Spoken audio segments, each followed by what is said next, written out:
It's rocking and rolling right now, waiting for that green light to come on here, and we're good to go. Hey guys, how you going? Today down BKR Sport.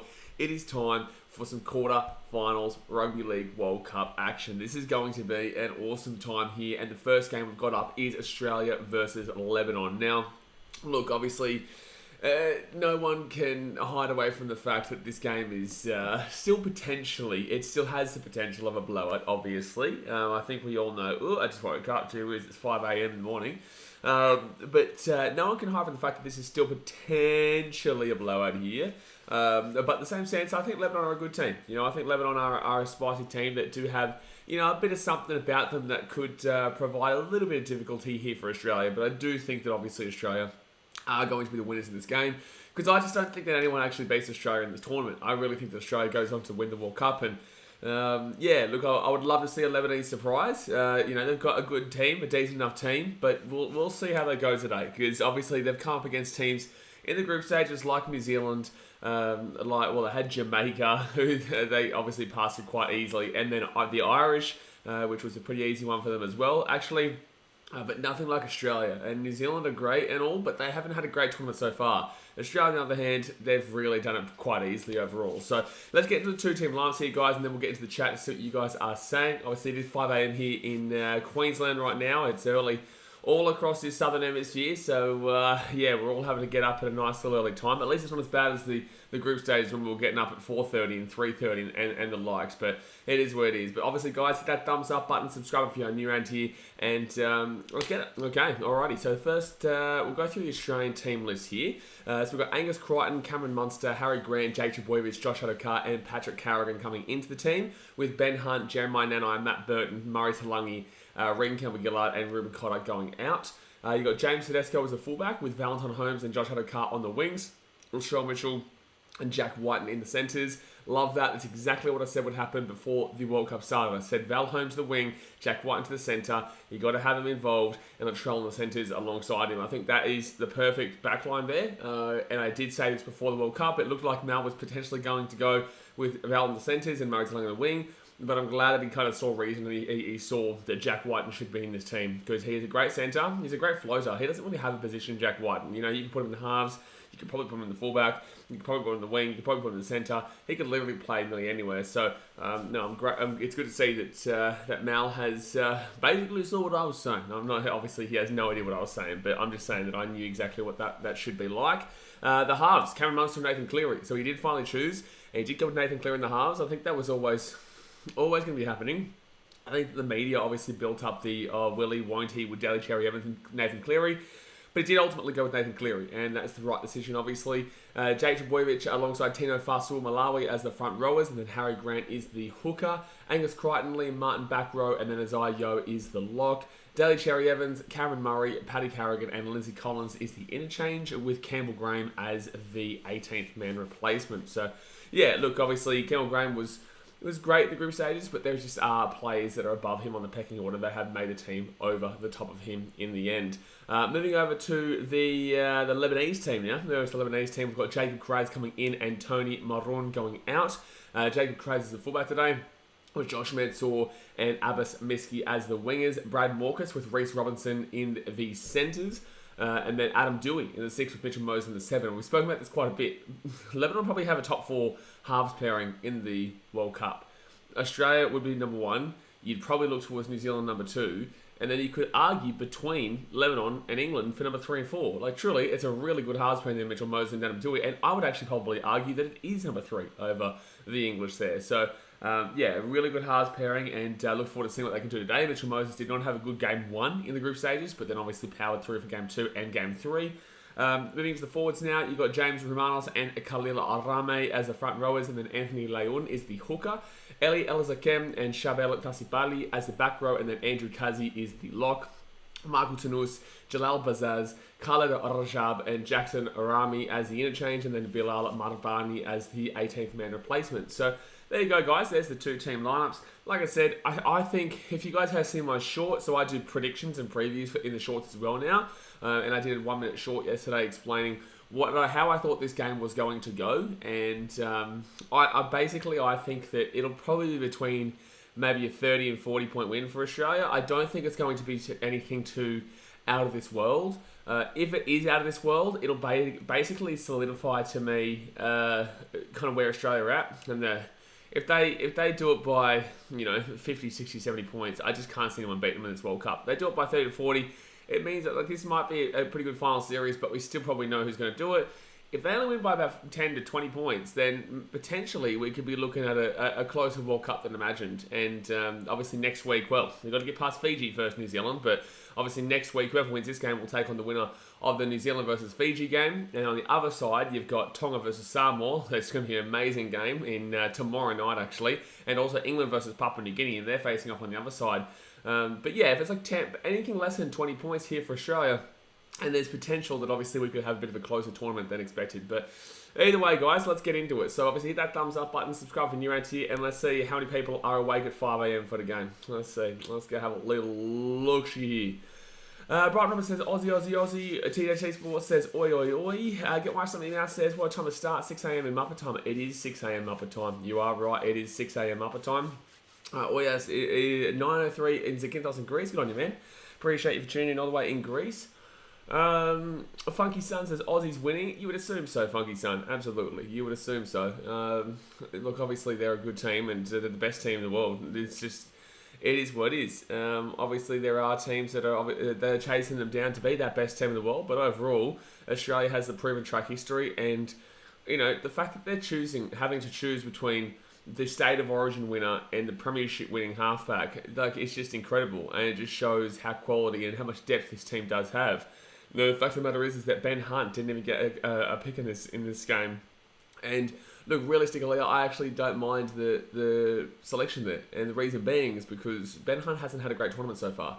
Ben Hunt hasn't exactly been fantastic in these first 3 games, and I think that, look, Harry Grant's been that number 9 who has actually probably been my best in this World Cup for Australia so far, followed by, Cherry Evans coming on because apparently Munster has a niggling injury, and a few other guys have niggling injuries and whatnot, so he comes into that 14, but I actually don't mind Cherry Evans as the 14 anyway. I just think that, yeah, Ben Hunt's not exactly been the guy in this World Cup. I think that maybe because he's a decently sized fish in a small pond at the Dragons, compared to right here where he's a decently sized fish in a massive pond in Australia. Instead of playing with the likes of Amon and who else is at the Dragons, Sharon Woods and the likes, he's got Harry Grant, Nathan Cleary, Cherry Evans, Munster, Tedesco. He's got all the best in the world, right? So yeah, it's something with Ben Hunt that I've clearly noticed in this, that maybe he might not be able to stand out as much when it comes to this. Even though he did it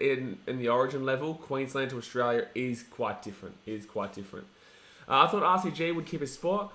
I like the front rowers though. I think Jake Dvojevic is a good selection there for the front row. Yeah, look, I would have liked to have seen Ruben Cotter on the bench or something like that, but obviously you can't have them all. Maybe Ruben Cotter over Collins is what I personally would have selected there. But yeah, like I said, you can't have them all, and we've got some great depth. Yeah, we've got some really, really good depth, which is great to see. Plain Robbie says, woke up just for this stream. Yep, same here, man. Funky Sun says, Sam, I did wake up for this time. I thought DC was named. DC is named, but he's in the 14. DC is still on the team, but he's just, DC is just in the 14 there. So, look, I think he'll come on at some point, but Nathan Cleary is obviously the 7. We all knew that one. We all know that DCE is the 7 there, and DCE, Cleary. We all know that Cleary is the 7. That was always going to be the way. I know that obviously the media built it up that Mal didn't know, but Mal knew. Mal knew the whole time. Mal knew the entire time. But give me some score predictions in the chat. Also, guys, firstly, a couple of things. If you haven't noticed, that team list was created by Hold the Ball, who is another YouTuber. I got him to do it because, obviously, as you guys know through the group stages, there were so many different stupid bloody websites that didn't know what they were talking about. So, yes, that's where that one came from, Hold the Ball on YouTube. And secondly, if you guys don't know, I'm currently doing Movember. If you didn't realise my terrible, terrible Mo right now that I'm trying to grow, I'm doing my Movember. So if you do want to support the cause, it is for men's mental health and men's health in general. Please donate to the BK Sports Movember fundraiser in the chat. It's in the pinned comment. Let's get it going. Let's get it going there. But yeah, we'll be growing this for the entirety of the month of November. Brian Robbins says, team could change again next week, be fair? Absolutely. Absolutely. Depends on what he feels like. It depends on what Mal feels like overall, man. Like, truly, he might decide next week that he would prefer to go with Cherry Evans over Cleary. Or maybe next week he decides that he prefers to go with Ben Hunt over Harry Grant. You never know, man. You never know. And when you've got quality players like this, it's just always going to be the way. Jim Vibe says, who's going to get the first try? It is hard to go past Josh Adokar, mate, which I know sounds very obvious, but it is hard to go past Adokar. Who else would you look at there? If you want to go for a sneaky, I think the backs are going to get it. I think someone from the backs will get it. But, you know, Trell, Josh Adokar, literally anyone from the backs, man. Truly. But I think it's way too hard to go past the likes of Josh Adokar, who has only played 2 games this tournament and yet has topped the try scorers alongside Dom Young. You know, it's actually quite ridiculous how good he has been in this tournament, considering he's only played 2 games so far. He played the game against the Scottish and also the game against... he played the game against Scotland, and it was also the game against Fiji. I don't think he played against Italy. Or he might have played Italy. I can't remember. The point matter is, Fox is probably the best bet, bro. Fox is probably the bet that you'd go with there. Peter Habaika says, will you stream the game? Due to broadcasting restrictions, Peter, you won't find the game live on YouTube. The best I can do is commentate the game, and I'll tell you exactly what's going on.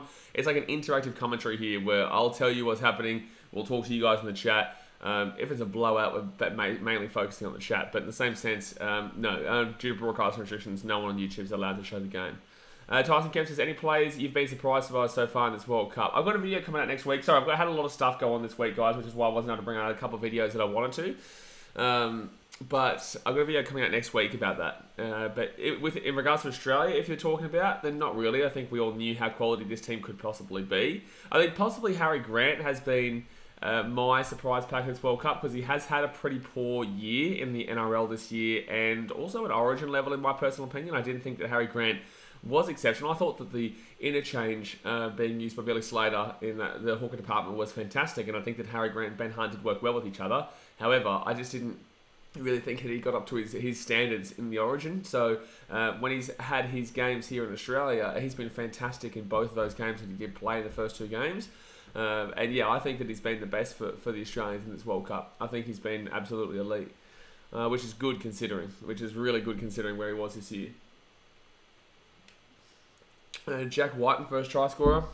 Maybe, absolutely. He's a great centre, man. I would even go as far as say he's an underrated centre. Also, he's a decent 5'8". I wouldn't say he's a great 5'8" at all. I actually think that his best position is probably in the centres. But that's because, comparison-wise, there just are a lot of absolutely fantastic 5'8s. And it's a lot easier to, I guess, define the quality from the just off the mark to the not great in 5'8s and in halves specifically, comparatively to centres who are more of a cluster. I guess that's probably because there's more of them in general, though. Brunswick Jaggers says, Jake to score this game. Yeah, there could be quite a few Aussie scorers this game. Like I said, it's not going to be like a 60 to 100 point win, but it absolutely could be a 30 to 40 point win. It also could be a 20 to 30 point win. Anything less than 20 would be a disappointment for the Aussies. Anything less than 20 would be a disappointment for the Aussies. But with that being said, it's a quarterfinal. You know, you should be happy with whatever scoreline you get through with. Funky Sung says, Trell, Mitt, or the Foxes. Samson Reese says, love to see Lebanon win this game. Don't think it happens, though. Don't think it happens. Obviously, I know you're Lebanese, and I know you would love to see them win this game, but I don't think it happens, man. This is the World Cup, and you've got the hardest game here in the quarterfinals. It's something that I just can't see happening. You got close against Tonga last time out, but Tonga, a bit of a different team. You got close in 2017 where you lost by 2 points, 22-20 or 24-22, one of the two. But I can't see that happening in this game here. This is a much more polished, defined, and quality Australian side. And, Mal's one of the best coaches in the business. You know, he won, 11 out of 12 years with Queensland. 11 out of 12 years in a row with Queensland. Crazy. And the year that, obviously, Queensland lost, it was, I think the first 2 games had like 10 points scored in total. It was ridiculous. Like New South Wales won, they won, I think 8-6 in one game and 6-0 or something, or 6-4 the other game. It was absolutely outrageous. It was outrageous. So, point matter is that Mal cops a lot of flack, but and that's because he obviously gets the selection of the best players ever. But in the same sense, you could select Cherry Evans for this game, and he could not go up to it, and then could get ambushed and lose this game. But he doesn't do that. He goes and selects Cleary because he knows that's what's going to get the win here. Because Cleary is going to get the win. So, yeah, look, I think it'd be great to see Lebanon win. I can't see it happening, though, on any planet. Obviously, Mitchell Moses is going to say the right things and say, I believe we can win. I think that, obviously, Lebanese are going to come out and say, I believe we can win. Realistically speaking, I don't think it's going to be happening. Chuck Quinlan says, do you rate this Rugby League Nines? Yeah, that's completely irrelevant to what's happening right now. But, yeah, I think Rugby League Nines are fine. Sam Phillips, Moses or DCE? I still say DCE, absolutely. DCE, absolutely. No questions asked there. We saw Cherry Evans' quality last week. We saw Cherry Evans win the Origin this year. We've seen Cherry Evans win a World Cup before. We've seen Cherry Evans win a Premiership before. There's not even a debate for me, realistically. I think that Cherry Evans is clearly and definitively over Moses there. Officer Samson Marley says, thoughts on Tongan squad they named against Samoa for quarterfinal? I'm not sure yet. I haven't seen the Tongan squad yet. But that's going to be a massive game tomorrow night. I think we'll probably speak more about that tomorrow night. Or if this game starts to be a bit of a blowout, then I'll go and have a look at that. But yeah, I think we'll probably speak about that more tonight when England play Papua New Guinea and whatnot. Which I think there could be a surprise there. Papua New Guinea would not be a crazy out of this world surprise packet to take down the English. I just want to throw that out there. Crazy New Zealand says Lebanon to pull a sneaky. I doubt it. Big doubtful. Big old doubtful. 10 minutes to go here until the start of the game, guys. Obviously, hit that thumbs up button. Subscribe if you're new around here. 10 minutes to go until the game starts. Sorry, I just got my shake because I literally woke up 5 minutes before this. It's a good time though. It's better because like this group stages so far, we've had to get up at like 4 a.m. in the morning or 3:30 in the morning for some of those games. So this was a much better time. A much better time. But obviously you guys know with this challenge that I'm doing right now, it's quite hectic. It is very quite hectic. But tonight, guys, we have England versus Papua New Guinea. I think we will start an hour early for that one. I think that starts at 11:30 p.m. So I'll probably go live at maybe 10:30 p.m. Which is kind of annoying because I wanted to stream the Fiji game versus Scotland in the international rugby, but I just can't. Funky Sons PNG losing that game? Possibly, probably, but I disagree as well in regards to how confident you are. 12:30, so we'll start up at 11:30 p.m. That'll be a big stream, guys. Just want to throw that out there. New Zealand versus Fiji is at 5:30 tomorrow, so kind of frustrating that 1:30, 2:30, there's about a 3-hour gap between England, Papua New Guinea, and New Zealand, Fiji. That's kind of frustrating, but it is what it is. So it means that you're going to have to pretty much stay up and stay awake unless you trust yourself to have a quick little nap and then wake up for it. And then Matama'a Tonga versus Samoa is at 12:30 a.m. on Monday morning, which I'll start up an hour early as well at 11:30 p.m., which will be that's the biggest game of the weekend. But I'm telling you, England Papua New Guinea will have a lot of people in the chat. It will have a lot of people. Brunswick Jagger says whoever's in Mal's inner circle of choice making should be fired. Why? What's Mal done? You're listening to the media too much. What are you trying to say here? Why whoever's in Mal's circle of choice making should be fired? Makes no sense. Why? What has Mal done that has proven that should happen? Mal's won every game so far. I don't understand the thought process there. Officer Sampson says they got Havili back in Hawaii. Well, there you go. Carl Leonard Hayes says, how can International Rugby League grow? Annual tournament with Oz, New Zealand, Pacific Islands. So, Carl, I said this the other day. I said this through the group stages. I think the streams... I think on the streams I said basically that I would love to see a Six Nations, but only Southern Hemisphere teams, right? So I'm talking Australia, New Zealand, Fiji, Papua New Guinea, Tonga, and Samoa. Is that 6, right? Tonga, Samoa, Papua New Guinea, Fiji, New Zealand, Australia. Yes, there's 6 nations right there. And then I would love to see frequent international games that are put on between other teams, right? Because I don't really care too much for the English side of things. England, if they want to, play with the other guys, I'm okay with it. I think that as an Australia, I would prefer to big up the islands. I would prefer to big up, Samoa, Tonga, Fiji, Papua New Guinea, and the likes, than bring England down here. I just think it doesn't really have too much purpose. Yes, obviously, for England can be involved with the Rugby League, what's it called, World Challenge or whatever it is. But I just don't see any purpose to helping, continue the league in England. It's not our issue, right? That's their issue. I think that'd be great for us to really kind of continue to grow our area with a similar style tournament like they have in the rugby.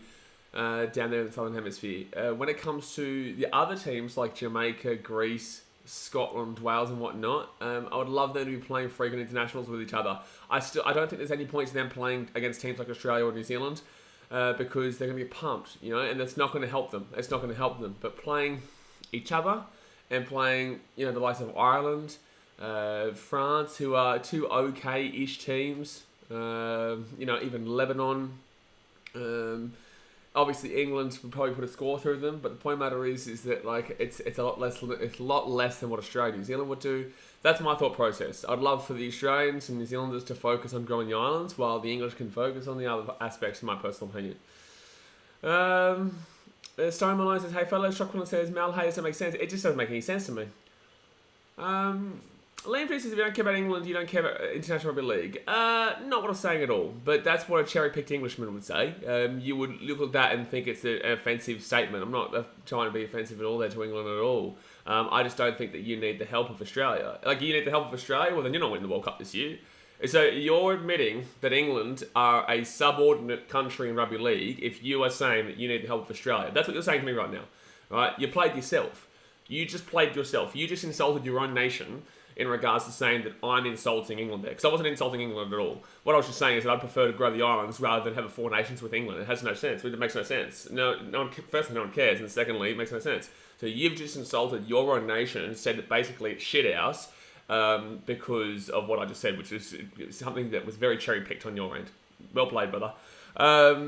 Funky Sun says, "When's kick-off again?" In about 8 minutes' time. I can't believe how stupid that was. Bro, you just played yourself so hard. You just insulted your own nation very, very badly. Brunswick Jagger says, "Nothing on Mal, more than the fact that they decide that there's confusion on numbers and making it seem everything is a hard choice." Liam G says, "Insular NRL attitude has stumped the international game for years and the NRL cheat going to the International Rugby League." So again, what you're saying is that the English are subordinate, right? This is what you're saying. Bro, think about before you type. Think before you type, eh? Think before you type. Kyle Leonard says, "Agree with you. Southern Hemisphere definitely more competitive than North. Blowouts don't grow the game." Liam, you're probably going to get timed out, bro. You're kind of a typical English wanker at this point. You're kind of a typical English wanker. It's too early for you. It's too early to be dealing with Muppets right now. Just settle down, mate. Just settle down. Go and get yourself a beer and put your feet up, because you've already insulted your own nation and you're already getting super annoying at 5:23 a.m. I don't usually do the timeouts here, but I can see there's no moderator, so I might do it in a second. It's too early for you, bro. Officer Sampson says, "Most damaging 14 in the NRL." Most damaging 14 in the NRL. I think that... Oh, well, you know my answer to that. I'm Dutch. Bullshit. Every single time you've commented on this channel, it's always been about England. Actually, no. We'll see you soon, bro. We'll give you a little bit of a thought process. Okay, well, Dutchman, how about this one? Dutch these nuts. Have fun for the next 5 minutes in timeout because you're annoying. It is way too early for trolls right now. It is way too early for trolls. Bye-bye. Plain Rugby says, "I'm going to get my Australia jersey on." Good stuff, bro. I don't really get into jerseys too much. I'm not really a big jersey dude, but love my... Do I have any Australian shirts? I have a singlet and whatnot. I have been going to the gym now. Can rock and roll it, but no. I can... no, I'm actually wearing a Detroit shirt right now. I should wear my Australian singlet. Decaf for you, Dutchie. Jim Vice says, "How many tries in the first half?" I think probably a decent amount. I think you'd probably look at maybe 4-5 would be a good shout. 4-5. Also, guys, do let me know if the stream starts skitzing out. You guys know that obviously sometimes this can start skitzing out a little bit, and like this, you can kind of briefly see that happening. I'm going to do it today. I'm going to get a light bulb for this lamp. I've been so busy recently that I have still not gotten a light bulb for this lamp. And it's outrageous. It's outrageous. Daz, mate, we've needed you, mate. Get on the job, mate. Get on the tools. You are a tool, but get on the tools. It's 5:24 in the morning, and we've already got people who've had a time out. Come on, Daz, mate. Get on the time zone. Get on the clock. Stephen Greggan says, "G'day, BK. I'm here in the middle of Queensland, and why aren't these games being played on Channel 9, for which they are every other year when playing overseas?" I think probably just because Fox Sports has paid for the rights. I think that obviously... Fox Sports paid for the rights to this and deservedly get the games, I think that obviously, it'd be great for them to be on free-to-air, but in the same sense, people need to make money, man, people need to make money, and the game needs to make money. And although it might not be ideal for us in our situation, yeah, look, I think that it just is simple. The Fox Sports pay for the rights, and that's who gets it. Playing Rugby says, here they come. Stone Malone says, Aussie. Yeah, they're about to come out into the field here, guys. They're about to come out of the field. Get my something mouses 5. The 5 minutes will give them enough time to make a cup of tea. Exactly right. Go make a cup of tea and shut up. ABC something from Lebanon, but I think Australia might win. Yeah, look, like I said, ABC, I'd love Lebanon to compete here. I think this is going to be the biggest scoreline of the weekend. But I do give Lebanon some credit. I have Lebanon in the BKR Sports sweepstakes. If you guys don't know, we do a BKR Sports sweepstakes where you get given one random team, and all of us put some money in, and then whoever wins receives the whole pot. I have Lebanon, so I don't think I'm going to be winning. But the point of the matter is, at least I've got to the quarterfinals. Dasmate has bloody Samoa. Yes, Samoa. Brother says, and for him to decaf. All right, here we go, guys. The Australians and Lebanese are coming out to the field. Hit that thumbs up button and subscribe if you're around here. Nathan Cleary, he doesn't have a good smell as me. Not as good a smell as me. He wishes, mate. He wishes. He had the biggest wish that ever did wisher. All right, let's turn this audio on. Is there a good crowd there? It looks like there's a good crowd on that side. What about the other sides? Oh, it looks like it's sold out. Is that sold out? Or maybe not sold out. No, it's definitely not sold out. Definitely not sold out. But it's a good crowd, at least. I know it's the quarterfinals, but in the same sense, Nathan's my buddy. You shut your mouth, funky son. How dare you? How dare you? Nathan's my week's better because he's been growing it for longer than 4 or 5 days. It's definitely not sold out. It looks pretty good, though, from the angles they've shown. Good camera work. Get my something else. Are you going to do the same thing for the FIFA World Cup? Yes, I will be. Yes, I will be. Erica Roos this morning, all love a good underdog story, but this is a mountain too high to climb for Lebanon. Hoping for a good contest at least. Absolutely, I would love a good contest, but I think Australia will be too good. I think Australia will be too good of a contest. But yes, it would be great to see. Close one. Padicast has come on Lebanon. What are you, bloody Muppet, man? You're Australian. You shut up, man. What you mean? Come on, Lebanon, you Muppet, man. Jamie Arwong. Jamie and Yola in Brisbane. I don't know if I'm... Yeah, well, there you go. Jamie and Yola in Brisbane, good on you. David says not even close.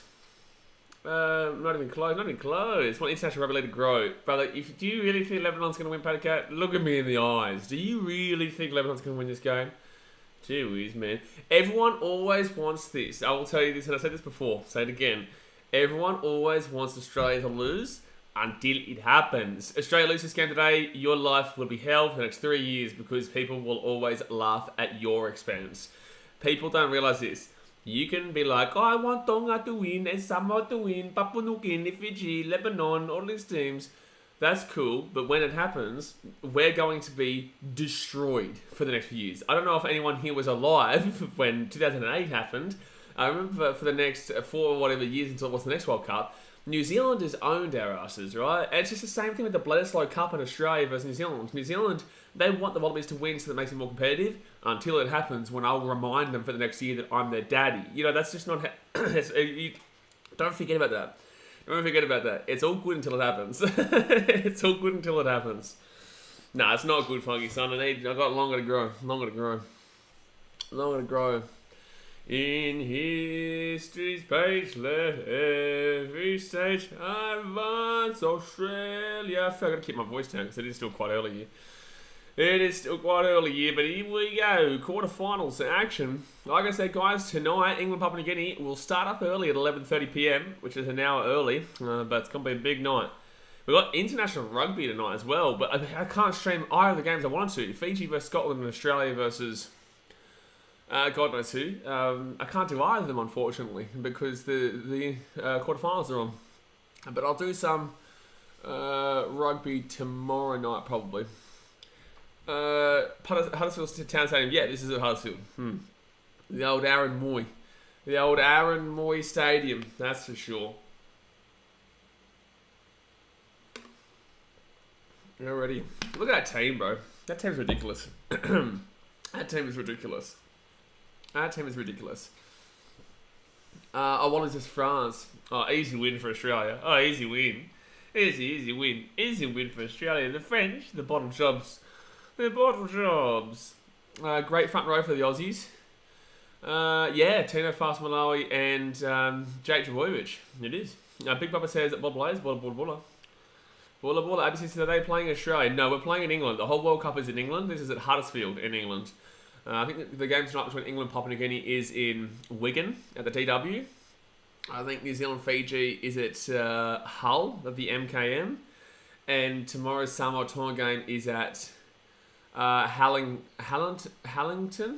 Is it Hallington? Hallowell in Warrington, maybe. I think it's Hallowell in Warrington. Hallowell desktop. Oh, Grant Atkins is the thing, is he? Yeah, Hallowell Stadium is where Samoa Tonga is tomorrow. Funky Song says, Advanced Australia fair. Yeah, the Aussie. Get up at the Aussie here. Just says you could do Ireland versus South Africa. We'll see how we go. The final's being played in a toilet. The final is being played in a toilet. You are absolutely spot on there. Yep, and I want all Man United fans in the chat to realise that your stadium is an absolute toilet. Ali Hussein says, I'm Lebanese but born in Australia. Who do I go for? I would advise you to be culturally impressed with your Lebanese history, but I would advise you also to support Australia because they're the ones winning. If you want to support the winner, Australia. If you want to be culturally representative, kind of get around Lebanon, but overall, you kind of want to just say Australia to win. But here we go, guys. Australia to kick this ball off, and Lebanon will start off with the ball in their hands. I don't know why I keep saying England versus Australia. Guys, I'm telling you, this World Cup seems super dodgy. They keep showing England versus Australia. It's really strange. It's like they want that to be the final. It's like they want this to be the final, England versus Australia. Because they keep showing in the bottom part of the screen, England versus Australia at Old Trafford at this time. It's crazy.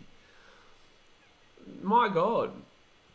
Alright, so third tackle now for Lebanon. Wow, there hasn't been a game so far that Lebanon haven't gone down to 12 men at some stage. That's crazy. He's hoping for a close game. Let's go to the Roos. Exactly right, mate. Exactly right. Patrick still got the football markings from the championship. Clarence Campbell says, hello, everyone. How's things, mate? It's rocking and rolling early in the morning here. But Lebanon 4 tackle at the 40 metres. And now they'll be taken down at the halfway point. Really good run there. That was a really good run there by BKRmy. Yeah, the crowd's going to be get around the Lebanese. But good luck, man. Good luck, man. And good take there by James Tedesco. Brings it back here to the 15. I'd like it to at least for the first 10-15 minutes or so look like maybe Lebanon might be able to defend this Australian backline. Playing rugby, so I think Australia England might be the women's or wheelchair game. No, but this has been happening for 3 weeks now, playing rugby. This has happened nearly every week where they have the same thing pop up at Old Trafford, and they're not playing the wheelchair game at Old Trafford. Well, they're not going to be playing the wheelchair game at the Old Trafford. Or Australia now, right hand side. Tedesco gets taken down at the 45. 4 tackle now. Harry Grant playing that dummy half role. I thought he's been absolutely fantastic in this World Cup so far. Steps on the inside there, Zai Yo. And Yo gets taken down at the 45. Zai Yo had the best of years so far. I just realised, is Cameron Murray playing today? Is he back into the back row? Obviously, Zai Yo is into the lock. Well, that's out in the full. Nathan Cleary has just kicked the ball out on the full. That is, wow. Nathan Cleary just kicked that ball out in the full, and Lebanon are going to get a nice opportunity here. What is Cleary doing? What is he, choking early? You choking or you joking, mate? You having a joke? You choking? What are you doing? What's this bloke bloody smoking right now? That's a sugar. You muppet. Is Murray playing the team? No, Cam Murray's... Oh, he's off the bench, that's right. He's off the bench. Jet lag. He's been there for about a month. So, second tackle here. Chin boys, chink on the way. Absolutely, mate. So, first tackle here at 40. Lebanon now with the ball right hand side. Kyle Lenz is feeling intimidated by mighty Lebanon. Murray's playing. Yeah, he's playing on the bench. He's on the bench. Alright, back on the inside here. And Lebanon, a bit basic there. Need to be doing a little bit more pajazz is the word. I don't know if it's a word, but it's a word I'm using. It's a word I'm using. And now they'll get this ball fifth tackle to 30. See what I mean? They're not making many metres though. That's the unfortunate thing. They're not making many metres here at all. So fifth tackle now. And Vossi says Kazi makes good metres. I don't know about that. They only got to the 15. And that's a terrible kick there from Lebanon. Oh, You know, Cleary gives you an opportunity and you kick the ball out like that for a 7-tackle set for Australia. Ugh, no. A lot of nerves in this quarterfinal so far. The Australia's away here. Valentine Holmes. Oh, he had offload to Adokar. Latrell Mitchell gets taken down at the 45. Oh my god. It's 0 tackle and it's at the 45 on Lebanon's side of the field. Oh no. Oh no. That was a great run there by Val. He got it off to... He had Adokar though. He had Adokar, but he couldn't get the offload away. Munster here. Back on the inside. Their numbers still piss me off. Jake Weaver's taken down to the 30. Eric Aru says Clary's just trying to make the game more interesting. Good lad. No, he's a good lad. He's a good lad for looking to shock and to start us off with here. Second tackle, gets the offload away. Oh, what is Liam Martin doing? Oh, they're saying not knock on. What happened there? Why are we doing? What's Australia looking like? Why is Australia looking like this? This isn't Lebanon. This is just Australia being silly right now. Cleary had no kick pressure, and Liam Martin had no needed to do that. Oh, Australia going to score here. Australia going to score here. Latrell Mitchell, Josh Adokar. Try time, baby. Try time, baby. They're going to check this, but it's a try. They'll check this, but this is a try. I'll check this, but this is a try. And it's the Fox. It is Josh Adokar. Big Papa says too much Moses. Might have worked if Aussie in goal. Way too much. So, I'm pretty certain it's a try here.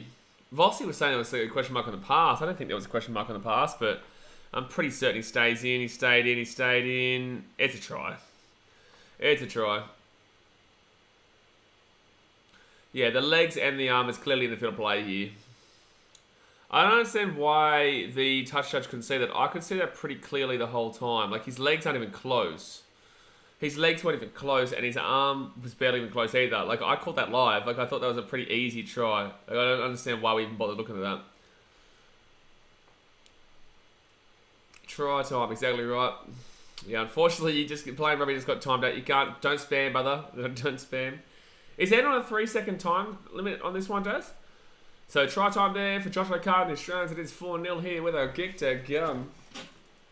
It's 4-0 with a kick to come. It does come off the back of a 7-tackle set that was given by Mitchell Moses. You know, you've really got to... You can't be given opportunities like that to Australia. And then, look, Val Holmes broke away for a really big, like, 50-metre play. And they just kept suffocating. Then pushed the ball out to the left-hand side, out to the wing. And potato, tomato. Try time for Josh Adokar. Too easy, baby. Too easy. Slow-mo's on. Well, how the bloody hell's that guy spamming? How's the bloody spamming? 5 minutes gone. 5 minutes gone. Alright, so Nathan Cleary had an absolute shocker off the boot. Was it game 3 or game 2? I can't remember. But it was one of the games where he had an absolute horror game.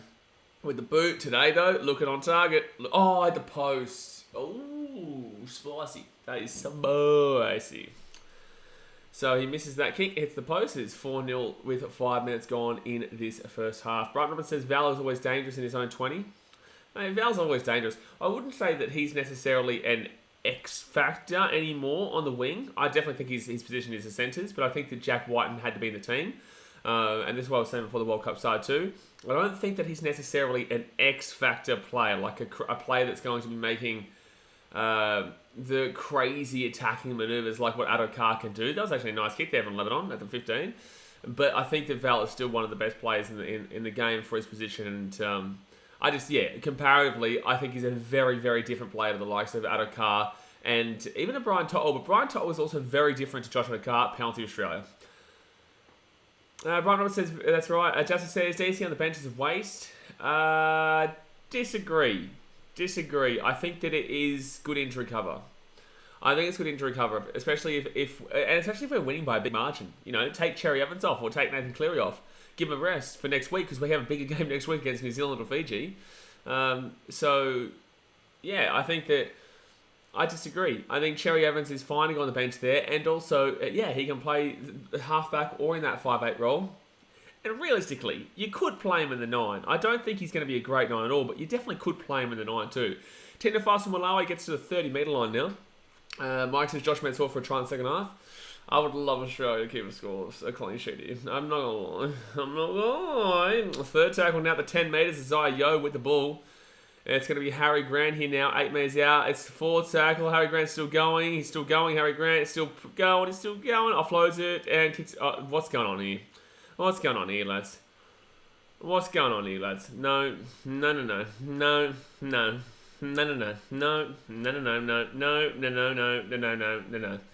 Australia just trying a little bit too hard at the moment. Australia is doing a little bit too much. Like, when they actually play like normal, they score a try. Like, why is Harry Grant doing that? That's so unnecessary. So unnecessary for Harry Grant to do that for one. And, you know, you go back to, you know, Cleary's kick. You go back to all these offloads. Australia's not an offloading team in regards to this factor. What's going on? I don't understand why they're trying so... They don't need to do this at all. Cleary, Adokar and Burton is unstoppable. Oh, here we go. Burton? Burton's not even in the team. And Burton, you are sus 90. Burton's not even in the team. You are guaranteed a Bulldogs fan. You are 190% a Bulldogs fan. Burton's not even in the team, mate. It amazes me. It amazes me, Bulldogs fans. You can tell them, you can pick them out a mile away. Because they'll refer to Josh Adokar and Burton, and usually it'll be Burton over Adokar. Yeah, see, there you go. Jasmine goes, I don't know about Cleary, but you're spot on about Burton and Adokar. Well, there you go. That's point proven. Brian Roberts says, old mate wasn't on side. They got in Grant's way, but all good. Nah, it's what it is. It is what it is. My scoreline prediction, I think, before the game was about 42-6. I think that's still probably about on or so here, but I don't even 100% necessarily know a little bit on score. It was actually a nice play though. Big Hopper says, yeah, the Roos need to take a deep breath and play conservatively, at least in the first half. Well, at least it makes it at least somewhat interesting for the first part. That's a good kick there. That's a good kick there. Floating bomb. Oh, that's gone backwards, luckily enough for them. Luckily enough for Australia. Val Holmes shot that ball, but it goes backwards. And Tedesco gets this at the 5. That was shaky. That was a good set there for Lebanon. That was a good set. That was a good set there. Actually, at half time, I'm going to go fill my water bottle up too. Third tackle. Third tackle here for Australia at their own 20. Lebanon starting to wake up a little bit, maybe. That 7 tackle set really screwed them in the first half. That's in the first 5 minutes. So 10 minutes gone here, guys. 10 minutes gone. Hit that thumbs up button and subscribe if you're new around here. Huge weekend of quarterfinal action coming up. We'll be here for every single game. Isaiah Yo will get this ball to the 40. Isaiah Yo is really trying to get something going here, which is good to see. He's probably using the ball the most so far out of the forwards. That's a nice kick that finds grass. Really nice kick that finds grass there. Jacob Crows brings it back here to the... Oh my God, what a solid contact hit there from Jack White in the front rower. My God. My God. Jack White just stopped him in his tracks there. It's like when Tino Fa'asuamaleaui had to go up against Tavita Pangai Jr. and all you cats at the Bulldogs were like, oh, Tino goes smash. And it's like, no, he didn't. No, he didn't. He stopped him completely in his tracks. Ryan Robinson says, Jack White, and love his defensive attitude. He's a really good defensive player. I will always remember that Titans versus Rays game down in Canberra this year, round 3, when I was down in Canberra. We went up 22-4 at half time. Dodgy try at half time, but it is what it is. We still lost fair and square. But yeah, his defensive work on Dave Fafita was just incredible in that game. And no, he's a very good defensive player, Jack Whiten, and Canberra Rays are very lucky to have him. But with that being said, doesn't have enough around him to really get the job done. Like, you can't be expecting Jamal Flogerty to be, you know, the next best thing around him. Adokar's looking for something. What was that? That was weird. Munster was just coming through the play there. Yeah, I think that the Raiders just need to find someone who can... Like, who's their 9? Are they going with a starting 9 of Tom Starling next year? Like, who is their 9 next year? Oh, Val Holmes. He's looking good, man. Besides that drop ball, he's looking good. It still went back, so it was okay. That was a nice little cut run. Nearly broke through the line. Right-hand side now, and good run there by Liam Martin. Don't need the offload. Oh, that's another thing that I was thinking about before. The offload from Liam Martin was so unnecessary. All right, left side now, 4 tackle. Oh, they're going to have space here. Kicks it across. Josh Adokar chasing it through. Chasing it through. Oh, no, he's offside. Oh, good work there from Adokar to hold himself up and not actually keep the run going. He was just offside there. Mike says, Josh Adokar for 2 tries, Mitchell for 1 maybe. 2. Yeah, I like it. Jasper says they signed Levi. So I know that Danny Levi did sign with the Raiders, but in the same sense, they have Tom Starling, Levi is not as good as Tom Starling. They're completely different hookers, but Levi is not as good as Tom Starling. So Starling is very much an impact player. I do agree with Ricky Stewart that he should be implemented differently, but in the same sense, I think that you should start with him, get the energy flowing quickly. You can bring on Daniel Levi later on to solidify if you need to, but I think that Ricky Stewart misuses the way Tom Starling is implemented. I don't think he's a David Fafita style, bring him on the 20-30. I think he's start, take him off, and then if you want to bring him on late in that first half, cool. Like, I would use it. Well, that was just horrific from Lebanon. That was just dreadful from Lebanon. And now Australia get the ball here at the 35. What was that? That was disgusting. Brunswick Jagger says, Jared Croker still playing for Canberra next season? Barely. He'll be playing for their reserve grade team.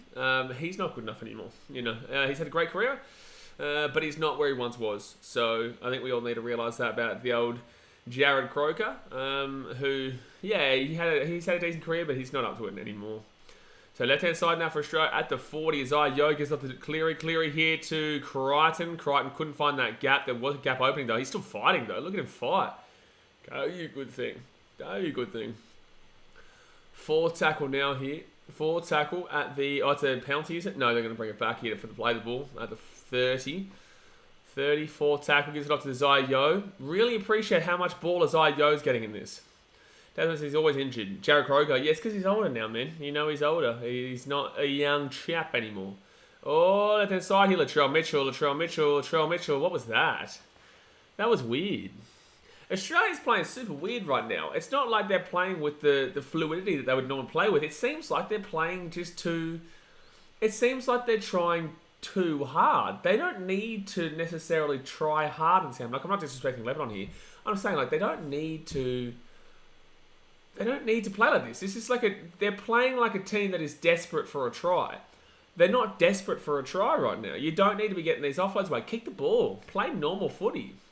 You will put a score through Lebanon if you just simply play some normal footy here. Really straight. Like, Lebanon haven't been terrible, but in the same sense, like, there's definitely gaps that have been opening up. Like, look at that gap Val Holmesley broke through. Angus Crichton nearly broke through. There's Yosi making meters. The halves need to settle this down. Cleary and Munster need to settle this down. Haven't even seen Munster in this game so far. So Lebanon now, and it's not like Lebanon doing anything attacking-wise. So, like, Australia kind of getting free opportunities here to just throw the ball around. But with that being said, you need to get a bit of a bigger score here. I really think that Michael Cheika will get a job at the NRL. I think that the Dragons might even look towards him. If I was the Dragons, they want to get rid of Anthony Griffin. If I was the Dragons, I'm 100% making a play for Michael Cheika. 100% making a play for Michael Cheika. 100%. I think that he's one of the better coaches on the market. I think that he would love to be NRL. That definitely should have been a 60 again. I think he would love to play NRL. He definitely didn't get onside. Oh, how did I kind of get away there? He definitely didn't get onside there. I think he would love to play the NRL. I think he's one of the better coaches on the market right now. And he's also a bit of fresh talent. He's a bit of fresh talent that obviously didn't work out with the Wallaby. Oh, Tedesco back on the inside here. Try time, baby. Thanks for coming. Out of car. Let's go. Thanks for coming. Out of car double. The Fox, baby. Choo! Yes, sir. 8-0 with the kid to come. 8-0 with the kid to come. Josh Adokar goes, Tata, Adoka, Tata. Tata, Adoka. John Wintertong says maybe Lebanon was ready for Oz, but Australia's 80-minute energy will tell as the game goes on. So, John, I think that most of this game so far hasn't been Lebanon. And this isn't me disrespecting Lebanon. It's me saying that Australia are playing... They're playing too much. They're trying too hard for a try, and they don't need to play hard for a try. They just need to go through the movements. Lebanon have had gaps galore. I've seen gaps when Valentine Holmes only broke through, Angus Crichton only broke through, Isaiah only broke through, Tedesco just broke through a gap there and gave it off to Adokar. There's been a lot of gaps in Lebanese defence that can be utilised, but they've got to settle down a little bit. Munster and Cherry Evans have got to really slow it down and not just keep playing this. Like, we don't need to put a 100-point score past Lebanon here. It's not necessary. Just win, right? And get the free-flowing fluidity and motions that would be needed to play against New Zealand. This game style isn't what you would take in against New Zealand. You'd take in a much more composed and fluid game style against New Zealand. This is just a little bit all over the shop. So, although they're winning 8-0 and Batman winning 10-0, and it's fine, I wouldn't necessarily say it's Lebanon. I'd say this has been more Australia that has been a little bit lackluster, but still are about to be leading 10-0. Mike, do you reckon Fiji can upset New Zealand like last time? Absolutely. That says Eddie Johns, maybe too. I think he costs too much. I think it would cost too much. So Cleary gets the kick down, is 10-0, 17 minutes in. Matt Collins is merely a coach if they go with Seabold. They're stupid. That dope wrecks every club he goes to. I absolutely agree with you, Matt. I absolutely agree with you. Hey, Dad, can you show that, can't please? I absolutely agree with you, man. Seabold is... See, this is the thing. I can't say what normal people would say, you know, because I'm obviously on social media. It's a bit difficult for me to say my actual opinion, but he is I would say a good version. We'll go with cockroach. We'll go with a cockroach in regards to Anthony Seabold at a club. You just don't want it. It's a pest, you know, and will destroy everything. But that isn't the word I was thinking about, but it's the more PC version of the word that I was thinking about. Bronzic Jugger says, let's trot, baby. Choo! Big Papa says, nice finish by the Fox. Well, it's not even the Fox, it was Tedesco. Like, Tedesco started that. Tedesco broke through and then got back on. Trent Barrett is a better coach. Here we go. Really? You sure? I don't know, they're pretty equal. I'd say that was all Tedesco, man. I think that was cool that Adokar was following him up, and it was nice that he followed him up, but Tedesco was the one who did that. Matt Collins, then he went to the Knights, they went to shit. Then again, so did Wayne Bennett. Wayne Bennett went from the Broncos to the Dragons, then to the Knights. Won a premiership with the Broncos. I feel so bad with the Knights. Like, they had so much high expectations. Won premiership with the Broncos, won the premiership with the Dragons in the first couple of years, and then absolutely, well and truly annihilated the Knights. Like, oh, it's a 1-1 strip. Oh, Munster. Try time Australia, Adokar. Munster with the 1-on-1 strip for the hat-trick. Stop it, baby. This team's not losing the World Cup. They're not losing the World Cup. They're not losing the World Cup. They're not losing the World Cup. That's ridiculous. That is filthy. That is absolutely ridiculous. That is ridiculous. Munster is the king of strips, Keno. He hadn't done anything in this game so far, but look at that. Like, that's just brilliant. Carraz with a great grab, and then everyone lets go. Munster gets it, and then offloads to Adokar. Adokar hat-trick in the first 20 minutes. Tasnay says, pack your bags. Hey man, this is my sweepstakes team. You want to swap? Can I swap with you with Samuel? Can I swap Samuel with you, please? Please, Dasmo, please. That is a great try there, man. Jacob Carraz, very nice to grab that amongst everyone, but just didn't hold on to it strongly enough. Cleary and Crichton fall off, and then Munster flicks it out the back there to Adokar for a hat-trick. That's incredible. So 20 minutes gone here, guys. 20 minutes gone. Hit that thumbs up button, subscribe for new ain't you. Look at Adokar go crazy. He's gonna score like 5-6 tries tonight if this is the way it goes. I'll swap with whoever is Australia. No, I have Lebanon. No, we'll swap. Don't worry. Deal.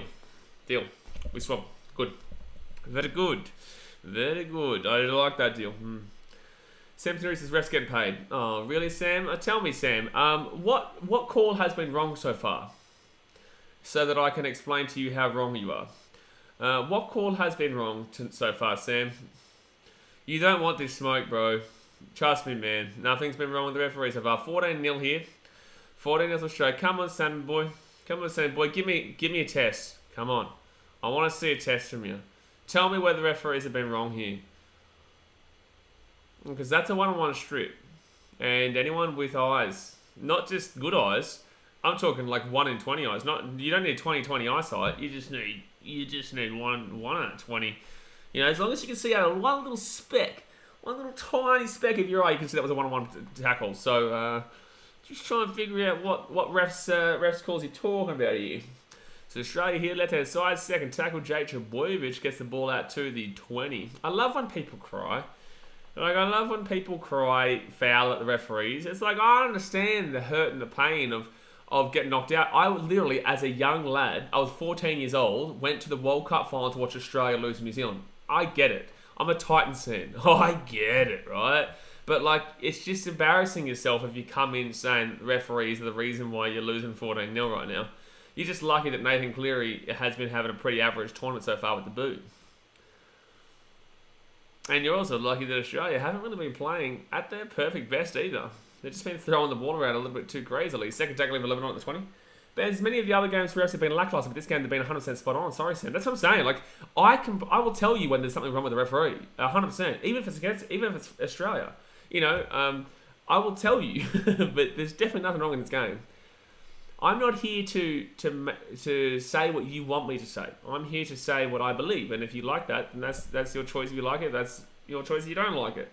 What's going on here, Mitchell Moses? Settle down, mate.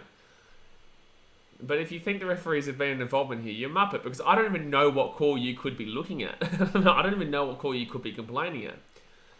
Alright, so Moses now, and he puts out, his kicking game's not been too bad today, besides that first kick. Tedesco, nice take there. Nice take by Tedesco. Oh, nearly broke through. Nearly broke through there. Nearly broke through. So James Tedesco gets it back now. Right hand side to Trelimit. Oh, boy, Trelimit. Second tackle. Trelim's not really been doing anything too much today. I think where Australia's won this game at the moment is through their defence, not their attack. I think their defence has really limited Lebanon to any kind of attacking pressure at any stage. Well, truly, every time Lebanon gets the ball... Oh, look at this. Oh, yo, that was a brilliant play. He's broken away here. Oh, he couldn't get the pass away. That was a huge gap there for Isaiah Yo. It's fantastic. Right-hand side now. Gives it off. And Tedesco taken down 1 metre short here from the line. How good was that run from Yo, though? Isaiah Yo. Was that the ref, Sam? So 2 metres out now. Jack White, 91 metres gained this set. It's happening every single set at the moment. Cleary cuts it outside, left hand side. They're going to have numbers. They're going to have numbers. Latrell Mitchell, Latrell Mitt, and try time. Latrell Mitt, baby. Let's go, baby. Let's go, baby. Try time. Latrell Mitt. 8-0 kick to come. That's what happens when you allow Isaiah Yo to break for about 70 metres. Great try from the refs. Oh boy.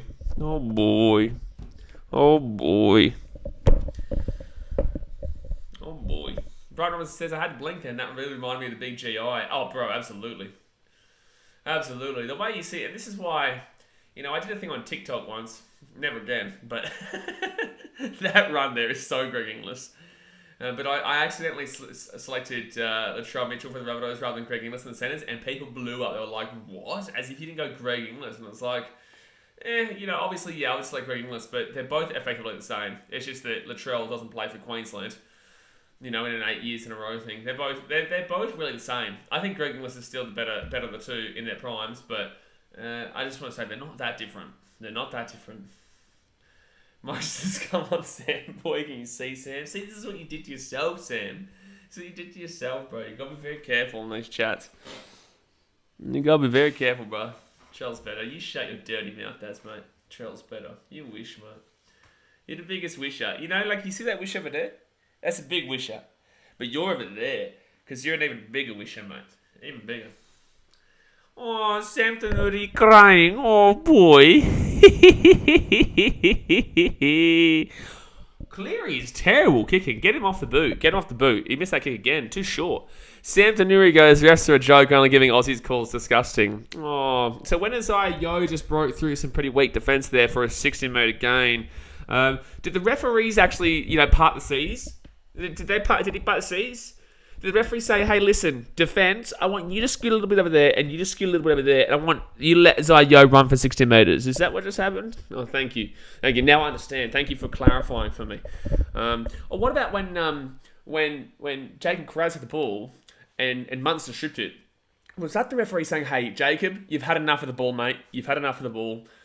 Give the ball to Munster. Be fair. It's like when you're young kids. You want everyone to have a good time. Come on, man. Give the ball to Munster. Be fair. Is that what happened? Okay. I understand now. I'm starting to get it now. Thank you for clarifying for me.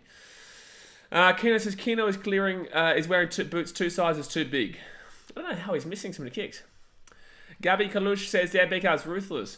Well, I like Lebanon. I want Lebanon to do well here. I said this before the game started. But if someone's going to claim the referees are getting involved in this game, they're going to get absolutely blasted.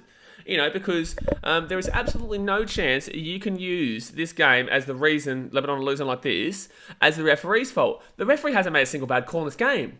I implore you to prove me wrong. I implore you to tell me how wrong I am. Tell me that I'm wrong. Show me where I'm wrong, Sam. Show me where I'm wrong. Until then, it's going to be ruthless. So there's a penalty there. Sam says, finally, call. Okay, here we go. Let's see you score now. Let's see you score a try now. So you got a penalty. So the only reason you're losing this game is because of penalties that aren't being called for your team. Okay, Sam, here's your opportunity. Score a try right this second. Score a try in this set. Otherwise, what's the point? Okay, you got a penalty. Let's see.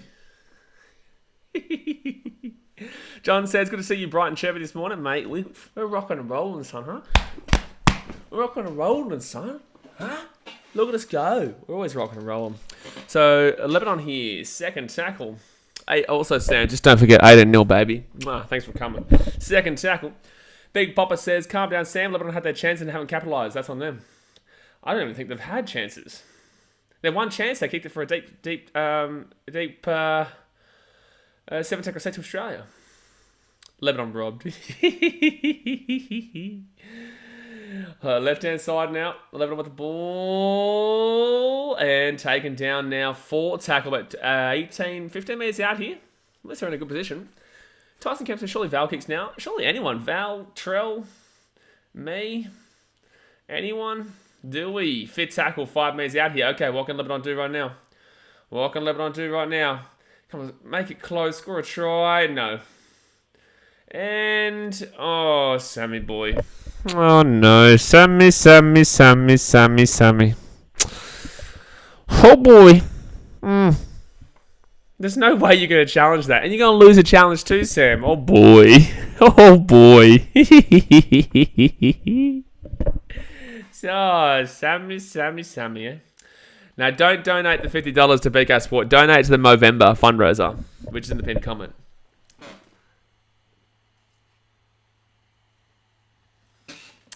Wait, why is hold the ball messaging?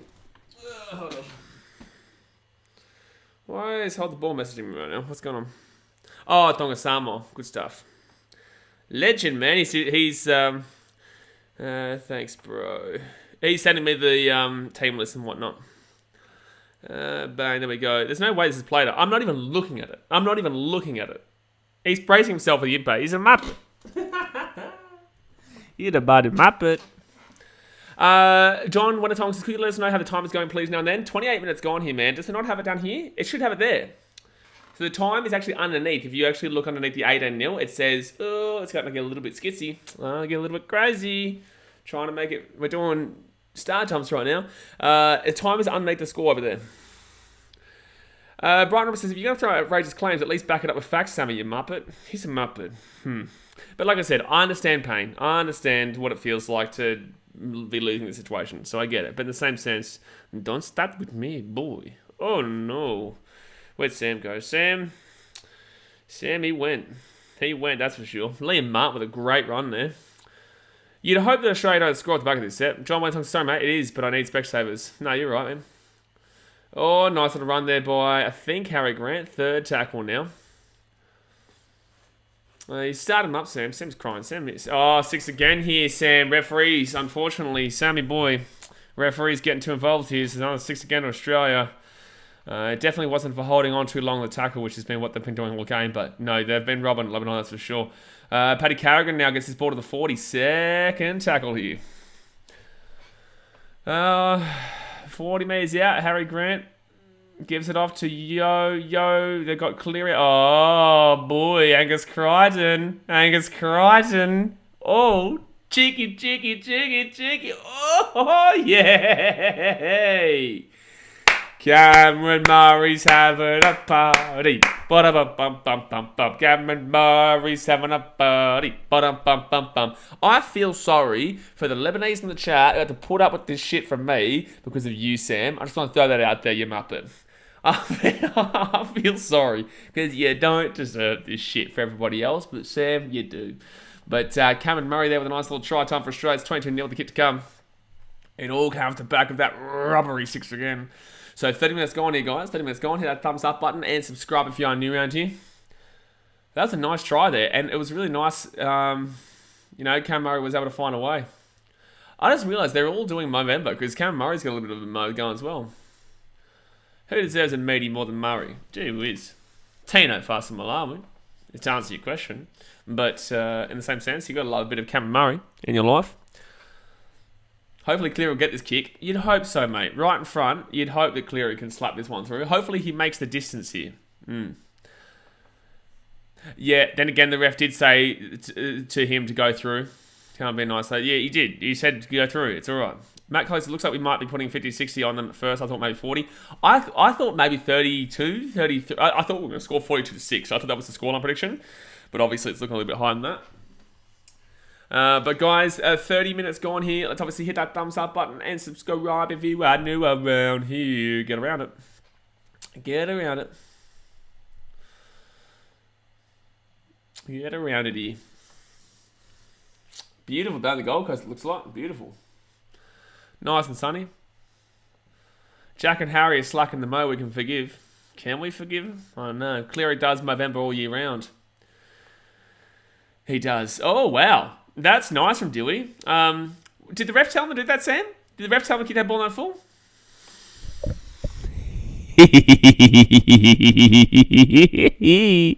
Nice one, Dewey. Bob says, Karaz, the flop should be used to this score.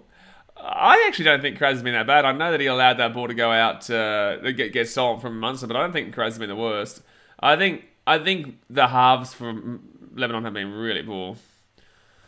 I think the forwards actually haven't been that bad for Lebanon. I just think that the halves have been, non-existent. But then again, Moses always goes missing in big games. Moses always goes missing in big games. We know this. It's a fact at this point. It is a fact at this point. So 32 minutes gone here. Right-hand side for Australia. And they'll get this pool to about 30 minutes out. John, want to just put you on Facebook and Twitter. Hope it helps because I love your work. Appreciate you, dude. Big game tonight. England, Papua New Guinea. Oh, boy. Oh, boy. Big game tonight there. Then we've got Samoa, Tonga tomorrow. New Zealand, Fiji as well tomorrow. Big weekend coming up here. This is the game that we all knew was probably going to be a decent score. As in decent blowout. The other three games, it could be cheeky. Could be cheeky, especially that Samoa Tonga game. That will be cheeky. Azai, look at this run. 4 tackle now, 8 metres out from the line. But I appreciate you, John. Thank you very much for enjoying the content. Here we go. Cheeky here. Harry Grant. Was that Cameron Murray again? Oh, boy. That defense was horrific. That defense was woeful. So 28-0 with a hit to come. Shit, is Murray all good? No, I think Murray's okay. I think he might be just winded or something like that. But that's too easy. Look at that. That's too easy. And that was Karaz's fault. No. That one was Karaz's fault. So whoever said that about Karaz before, Bob, you're kind of right there. Karaz bit off more than he could chew, went to the right-hand side. And Cameron Murray, that's as easy a try as you're going to get. Like, that is really as easy a try as you're going to get. That was really simple. So it's going to be 30-0 here. After 33 minutes. Just says, ref told him not to tackle. Oh boy, that was pretty poor. The ref said let him score. Ref fault, blew the whistle. He did blow the whistle. Blow the whistle for a try. So 33.5 minutes gone here. And unfortunately, yeah, the defense is just letting the Lebanese down here. Just letting the old Lebanese down. Samuel says, how many tries do you think the Fox is going to get before this game ends? We scored 3 so far. He still might get one more for the half time. I think probably 4 or 5. 4 or 5 maybe. I maybe go 5. So Cleary will slap it on through. 30 to zip on us after 34 minutes. Get one something else says Feedy Bombing coming. Yeah, don't look at the Instagram comments or Facebook comments or Twitter comments, guys. Don't look at any of those. Yeah, just time that person out, Daz, mate. Don't look at those comments because they're all going to be what's it called? Just insulting how, the game. Insulting how, the game is always blowouts and whatnot. Always blowouts. Bang, bang, bang, bang, bang. We'll catch you later. So, second tackle now for Australia. They get this ball to the 20. Don't know why I'm worried about Murray as he takes the first hit up. Exactly right.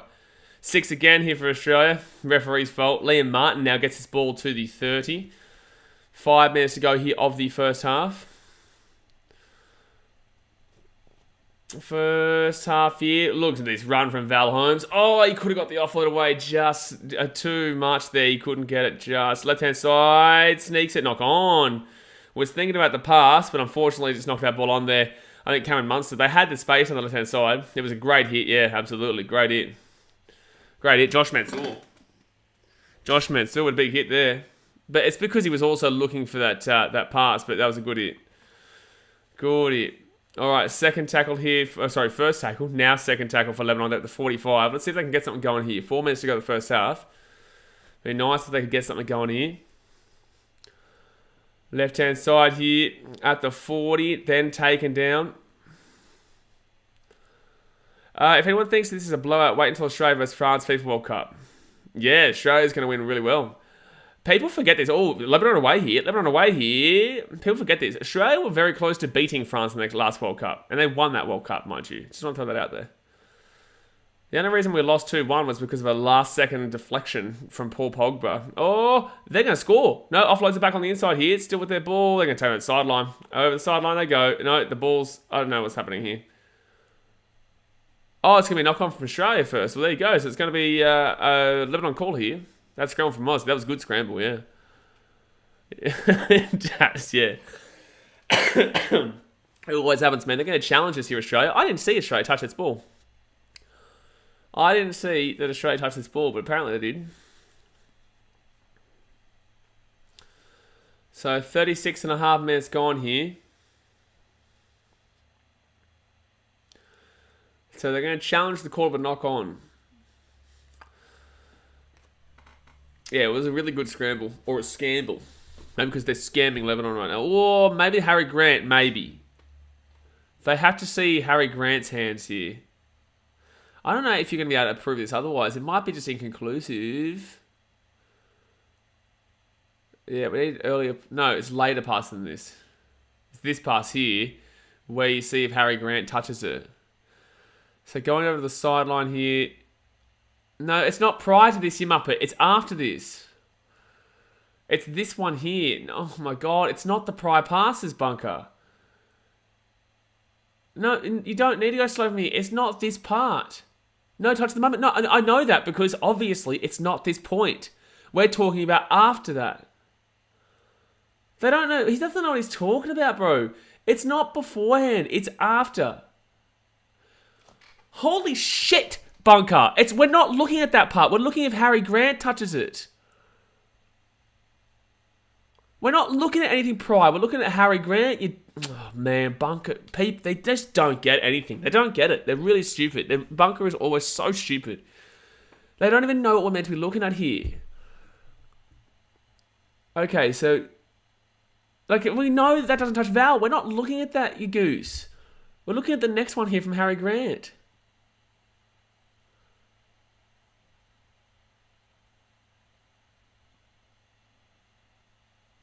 What?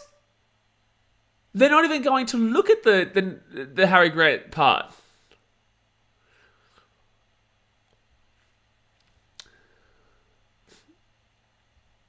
Sorry? They didn't even look at it. Well, wait a second. So, well, if they're looking at Val Holmes, it should be conclusive that he doesn't touch it. How is that Lebanon's ball, for one? Like, it's probably overall... That makes no sense. Like, Grant actually does touch it, Brighton, so I'm happy that Lebanon still have the ball, but the way they've gotten to Grant having the ball is incorrect. Because if it was based on Val Holmes, he didn't touch it, so that should be a successful challenge for Australia, and Australia get to keep... Australia get the ball. But because...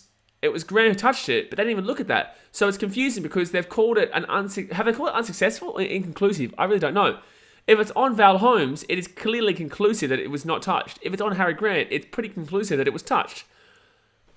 I don't understand what just happened. I really don't understand what just happened. I don't understand what just happened. Forward tackle now for Lebanon at the 10 metres. Either way, at least Lebanon got the ball because Harry Grant definitely touches it. But the way they got to that point is outrageous. We kept that challenge. Well, how was that inconclusive though for Val Holmes? How on earth was that inconclusive? So, fit tackle now. Fit tackle. They're 8 minutes out from the line.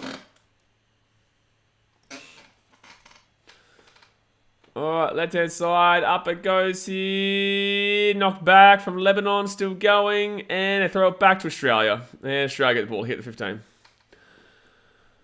Yeah, holy dooly. Holy dooly. Still Australia ball. 15 minutes out. Nearly knocked that ball on. Alright, Val Holmes now. Left-hand side. Gets this ball to the 20. First tackle. Karaz out there by himself. I tell you what, not many people doing much right now. Karaz was the reason for Cam Murray's second try, though. And also Josh Adokar's try, mind you. The record for Australia is 6 tries in a game. Well, Adokar's not probably going to get 6 tries in this game. Surely not. Oh, wait. What did she say? Oh, no. Yeah, he's over the sideline here. Yep. And that's Australia's ball here in the attacking 20. Karaz, yeah, he might be out there by himself, Dad, mate, but he's also getting taken over the sideline by himself. So 30-0 to Australia here, and he needs to go down a lot quicker than that when he's close to the sideline. You need to go down way quicker than that when you're on the sideline, bro. That was silly. That was silly. That was silly Bombilly, man. That was silly, silly Bombilly. Silly, silly Bombilly, Billy. Alright, so play the ball in opposition 20. Wow. 11 play the balls in opposition 20 for Lebanon. 9 for Australia. Australia lead 30-0. Australia lead 30-0. We've had 2 less play the balls in the opposition 20. That is actually crazy. That is crazy. How is that even possible? How on earth is that even possible? Alright, so now it's going to be Munster taking down third tackle, 11 metres out. Brother says inexperience, eh? Inexperience, does, mate. Alright, right hand side. How can you be 2 play the balls less in the opposition and be down up 30-0? That's crazy. 15 seconds left here in the first half. Gives it off to Yo. Yo at the back here to Cleary. Cleary at the back here to Latrell, who knocks it on. The big front rower knocks it on. Oh, Sammy boy crying. Oh, really, Sammy Tanori? Oh boy, look at this little dude crying in the chat. Oh boy, you've had more play the balls than now 20 and you're down 30-0 right now, Sammy boy. How's that feel? So guys, it is half time here. Also, what do you mean no call? It was clearly a knock on just then, and they called the knock on. But half time here at 30-0 to Australia. Obviously, guys, hit that thumbs up button. Subscribe if you're new around here. Australia just looking too good. Well, actually, aren't even looking perfect, but are still up 30-0 against a pretty solid Lebanese team that just don't have the halves right now. Their halves have tanked. Their fullback has tanked. Their backline has tanked, and their forwards have tanked. I think their forwards are probably the better of the lot, but in the same sense, you know, it's been the Josh Adokar show, Cameron Murray show. Josh Adokar with 3 tries, Cameron Murray with 2 tries. Who else has scored a try? Latrell Mitt scored a try. Yeah, we scored 6 tries in the first half there, and you know, let's see if Lebanon can hold that Australia in the second half too. How much did New Zealand score? I'd love to beat New Zealand's score. What I would love to do is beat New Zealand's score at this point. But yeah, like I said, guys, hit that thumbs up button, subscribe. Don't forget tonight at 11:30 p.m. AST, 12:30 a.m. Muppet time, 1:30 a.m. Fiji time, and 2:30 a.m. New Zealand, Samoa, Tonga time. We'll be doing England versus Papua New Guinea, which is going to be a big game. Damon says, Sam, hold this L for me. He's going to have to hold it. He's going to have to hold it. How much did New Zealand beat Lebanon by? It was obviously week 1. It was obviously the week of the 1. 48-10. 48-10, I think it was. No, that was our Ireland game. No, sorry. It was like 34-12, wasn't it, in the New Zealand game? I think so. I think you could be right. I think this was week 1. So let me just go back. 34 points. It was 68-6 against Jamaica. That was round 2. Round 1 was New Zealand winning 34-12. So we're literally 4 points less than what New Zealand scored in the first half. And Lebanon had that. Well, I don't think Lebanon's scoring this game. I don't think Lebanon's scoring this game at this point. I really don't. I can't see them scoring this game, man. Truly. I just can't see them scoring this game. They haven't been good enough, man. That's right. Josh Mansell scored in the first minute of the game, and Abbas Miski scored in the second half. And Lebanon just looked way better in that game. They looked way better in that game than they do today. It's just that Australia, even though they're not looking great, are still Australia. we could have Cherry Evans this game. He'd probably be... Cleary hasn't even been great. I don't think Cleary's even been good. If I'm going to give my first half, rankings of 3-2-1 scores, I'd probably go 3 would be Adokar. 2 would be... Isaiah Yo's been a great shout. I'd say Isaiah Yo with the 2, and then 1 would be Cameron Murray. I know Cameron Murray scored 2 tries. Val's been up there too, Brighton. But in the same sense, we've had a good couple of players. I'd definitely say that Josh Adokar has to be the 3 points at the moment. I would say that 2 is a tough one. I think that Isaiah Yo needs to be second. He might not score a try, and I know Cameron Murray's got 2. I think Val...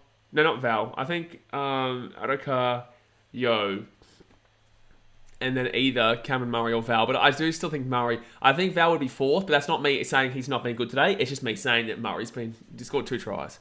And he's been fantastic off the bench there. So, Australia's been very dominant territory, and yet they've still made knock-ons. They've still tried too hard. They've still made mistakes. They've still been a little bit of Muppetry, a little bit of this, a little bit of that. Didn't work a bit of this and didn't work a bit of that.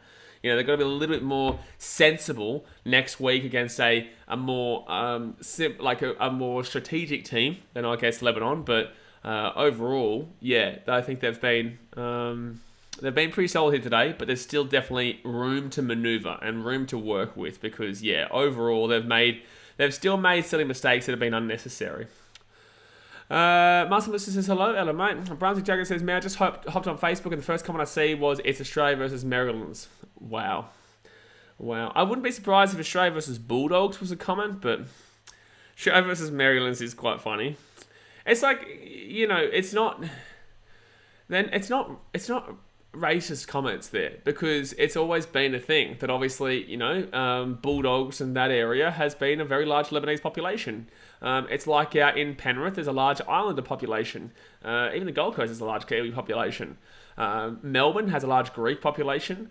And then you go to where else you'd look at? Bondi has a large... No, I can't make that joke. I can't make that joke. The point of the matter is that you get large ethnic populations in areas. It's not a bad thing to say because it's a part of our game. It's always been a part of our game, and the Bulldogs do have a large ethnic population that does support is from Lebanon. So as long as you're not going, as long as you're not making it derogatory in the way you're saying it, it's fine to make jokes like that. Sam Fanu says yes, if the ref opens his eyes, Lebanon gets him a goose. Oh, baby boy. Oh, Sammy. Oh, no. Oh, you're down 30-0, Sammy boy. Hey, Sam, I just want you to see this. You see this? You look there. You can't look there. Okay, let me just grab it. Whoa, 1 second. I'm grabbing it. And bang. Just had to put that there for you. Just hold this L, baby. Just hold this L, big boy. For all the other Lebanese in the chat, love Lebanon. I hope you're right. It's a tough game, but this is Australia. But for Sam, watch me. Watch this. Watch over here. Bang. Easy days, son. Easy days. Brian says, please explain what your call is talking about, Sam. He doesn't know what he's talking about. He's just trying to get attention. What knock on? He doesn't know what he's talking about. As Sports says, hello Blaze, Lord of Mercy, the Aussies are smokes. They are smokes. Matt Colley says, no, that's not racist. I'm in Fairfield and Maryland is full of Lebanese. Maybe let's call them Lebanese. No, let's not call them Lebos. Let's call them Lebanese, though. Campsie is the suburb, I'd say. Maybe we'll say Lebanese though. Brian Robertson says, "Okay, mate, you're a troll. Back shit up." Yeah, Sam is a troll because he doesn't know what he's talking about. Even if there was a knock-on call that wasn't called, they're down 30-0 and they've had just as many plays in the attacking 20s Australia, and actually before this last set had more attacking plays in the attacking 20 than Australia, and still we're down 30-0. Total meters gained. Hold on a second. I'm going to pause this so I can look at all these stats because Sammy boy, you're about to have some fun with these stats. No troll. You're trolling, Sammy boy, and have a listen to these stats here, big boy. This one's for you. 816 total meters gained to Australia, 406 to Lebanon. Literally double. Average meters gained, 8 for Australia, 6 to Lebanon. Carries, 105 to Australia, 70 to Lebanon. So that means that Australia has doubled your meterage in only 35 more carries. Complete sets, 15-10. Doubled your meterage in only 5 more completed sets. Tackles, 160 to 127. Unbelievable. Tackle bust, 28 to 2. Madabish, 28 to 2. 28 tackle busts to 2, and you're blaming the referees? But you're humiliating yourself. You look stupid. 28 tackle busts to 2, and you're blaming the referees. Kicks in general play, 9 to Lebanon, 5 to Australia. Penalties conceded, 2 to 1.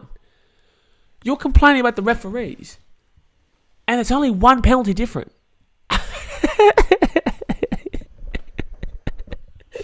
It's one penalty different. The bloke is crying about referee intervention, and it's literally one penalty difference. Chuck Quinlan says, hopefully Fox breaks the record Valentine Holmes has. You're making this worse for yourself, Sam. I wouldn't be doing this if I didn't need to. I'm going to turn the fan on 1 second. You can still hear me, though. I wouldn't be doing this if I didn't need to, because I would never make fun of teams that are obviously, in a lesser position than Australia, because I just feel like it's disrespectful and it's so unnecessary. But I take enjoyment out of it. I take enjoyment out of you, Sam. So hold this L, baby. Brunswick says, Australia has class. It was playing like all-star weekend for the first 10 minutes. Absolutely, bro. Absolutely. Can you guys hear the wind, by the way? Because I put the fan on. You guys can't hear the wind, can you? I hope not. I'm going to refresh my KO here. If you guys are just tuning in, it is halftime. Jay on, your name is incredibly hard to read. I slept in. Campbell is not playing. No, Campbell's the 18th man. Campbell Graham is the 18th man here. But don't worry, bro. I know you're feeling. I did that for the New Zealand versus Ireland game. I set my alarms, but the alarms didn't go off. I'm still going to keep saying it. My alarms didn't go off. You guys can tell me all you like that the alarms went off. I just didn't wake up. No, they definitely didn't go off. Brunswick Dragons says, still don't change the fates 30-0. Absolutely. Absolutely. What's the record against Lebanon, Shock Quinlan? Shock Quinlan says, sorry, Sam, we might get a new record on Lebanon. What's the record against Lebanon? It's just the defense of Lebanon, man. Australia's defense is what's winning this game for them. The defense of Australia has been really, really good lockdown. It really has. It's been quality lockdown throughout. Overall, they've not allowed the forwards of Lebanon to... 34-0 is the biggest scoreline for Australia over Lebanon. Wow. I don't think a maybe is the answer there then. It's been... they've not allowed them to gain meters. They've not allowed their kicking game to evolutionise. And Moses, besides the first kick, was actually doing well after that first kick, but then it kind of fell apart. Their backs have done nothing besides that one good tackle on Munster. Karaz has been pretty poor overall. This is what happens when you take on Australia. You can't come into this game thinking you're going to win. This is the thing. You need to have understanding. You need to have a really well-looking perspective. And you need to come into it thinking, as long as we come in close, like Mitchell Moses can't be coming out and say we're going to beat them. He's going to say, we're going to give it our best go. I believe we have an opportunity to beat them, but you don't come out and say, we're going to beat them, because then they're just going to put a score on you, right? You've got to come out there and say, I believe we've got what it takes to beat them, which is what Moses should have said. Because then that takes away from the pressure that then you've given yourself, because Lebanon put pressure on themselves by saying they were going to beat Australia. If they didn't say that, they could have come in with the ambush.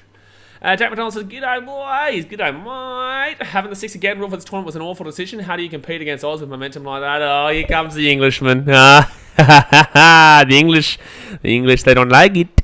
Oh, the English, they don't like it. How do you compete against Australia with momentum like that? It's a good point, but in the same sense, like, it is what it is, man. This is a part of the game now. 6 again is a part of the game. And I don't understand why the Super League doesn't do it. But then again, that's because they play a different style. But with that being said, like, they knew this was coming for years. But other teams could have easily, sorted this out. And I will say this as well. Lebanon, a lot of their players play in the NRL or play in the New South Wales Cup or play in the Queensland Cup. Mainly New South Wales Cup, though. So they are already in with the 6 again rule. They know how this works. This game here, Lebanon already know how it works. The only teams that you can feel sorry for, but I don't ever feel sorry for England, but you can look at England, Wales, Ireland, France, the likes who play obviously up there in the Super League in the Northern Hemisphere, and it's a little bit different because obviously they don't have the 6 again rule. But that's not our problem, that's their problem, they didn't choose to go with that. So Australia, Tonga, Samoa, maybe not Papua New Guinea, Australia, Samoa, Tonga, Fiji, New Zealand, and and Lebanon, and Papua New Guinea, because Papua New Guinea still have the Queensland Cup hunters and whatnot. All these teams understand the 6 again rule. So it's you can't be... Overall, most teams understand it, and it's just English crime, realistically. 7 says Australia should put 90 points on. I don't think they should. I really will hope they don't. I really hope they don't. Chapman Dollars should be played on international rules, not NRL rules. Just throwing it out there, this is in England, and England would have been able to put a stop to it because when the World Cup's in your country, the rules are actually meant to be in your rules. But obviously, Australia is the prime game. The NRL is the primo game. We want to advertise overall. They're trying to advertise the NRL, realistically, because the Super League is still not that great, right? But overall, they're advertising the Super League, but the NRL is also the prime game. You're always going to utilise the rules of the number 1 league in the world. It's just what it is. You're always going to use it. Joey Chaz says Lebanon, the Detroit Lions of rugby. Oh no, Lebanon aren't as bad as the Detroit Lions. Get out of here. Stop comparing my team to Lebanon. I wish the Detroit Lions were Lebanon. I wish the Detroit Lions were Lebanon. How dare you? How dare you say Lebanon is that bad? Detroit way worse than Lebanon. Shit, man. Are you crazy, man? Deary me. Bradley Jaggers says Australia would still win under international rules. Jack knows it too. Jack is English though. Moe the goes to Lebanon and still win. Lebanon still win. How about this one, Moe? How about you donate $50 to my Movember appeal in the pinned comment in the chat if Australia win? Right? How about that? Or how about this one? I'll give you Australia minus 32.5. How about that one? Because obviously, you just need to win the second half. You don't need to win the game. I'll give you minus 30.5. So that means that Australia needs to just win the second half. But you think Lebanon can still win the game. So how about this? $50 to the BK Sport Movember donation fundraiser if Australia win the second half. If Australia don't win the second half, I'll make you moderate and I'll give you $50. Matt Collier says, Palmer's always got something to talk about. Oh, Jackie boy, I tell ya. No, with the guys, are you streaming an England game? I'm streaming every game, son. I'm streaming every game. But here we go, guys. The second half is about to start. Obviously, hit that thumbs up button. Subscribe if you're new around here. Let's get it, baby. Ow! Here we go. Let's go. Matt Collins, Detroit just traded their best player, Hawkinson. You wish that Hawkinson was our best player. You're the biggest wisher that ever did wisher. Have you ever heard of a guy named DeAndre Swift? Or Amon-Ra St. Brown? Hawkinson never got it going. We never use our tight ends in Detroit. Never have used our tight ends and never will use our tight ends. Jack McDonald says, I'm sure my English brethren will achieve justice in the final and knock Australia and their stupid numbers out. You shut your dirty English mouth. So third tackle now for Australia at the halfway point. And they're 40 minutes having the line. Look at Cherry Evans go. Cherry Evans, look at him fly. He's on the field. So what, has Cherry Evans come on for Cleary, has he? No, Cleary's still out there. So that must mean... Oh, wow, they're playing 3 halves right now. So, and Harry Grant's there. What's Cherry Evans technically playing then? They've got Harry Grant playing 9. They've got Tedesco out. Tedesco's come out for Cherry Evans. There's no way Tedesco's playing fullback. There's no way Cherry Evans is playing fullback right now. What's happening here? And bomb from Cleary. Oh, it's gone backwards. Yo, left hand side. Chancey still for Australia. It's not gone from Crichton. So where is Cherry Evans playing? So we've got Karen Munster, Nathan Cleary, Harry Grant, and Cherry Evans on the field, and Tedesco's the one who's come out for Cherry. So I think Latrell must have gone back to fullback, and Cherry must be playing as centre. What's going on? Brian Robinson says, "Jeez Louise, do the players get on the piss in our time? It takes that long. It takes a very long time." David saying 13. You think Cherry Evans is playing lock, is he? Franz McJaggers says, "No, England wish they'll beat Australian League. They haven't beaten us in years." And don't you forget that, Jaggy boy. And don't you forget that, son.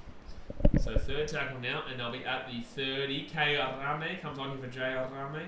Spill actually says, didn't Kiwi just beat Lebanon? Kiwis beat Lebanon 34-12 in week 1.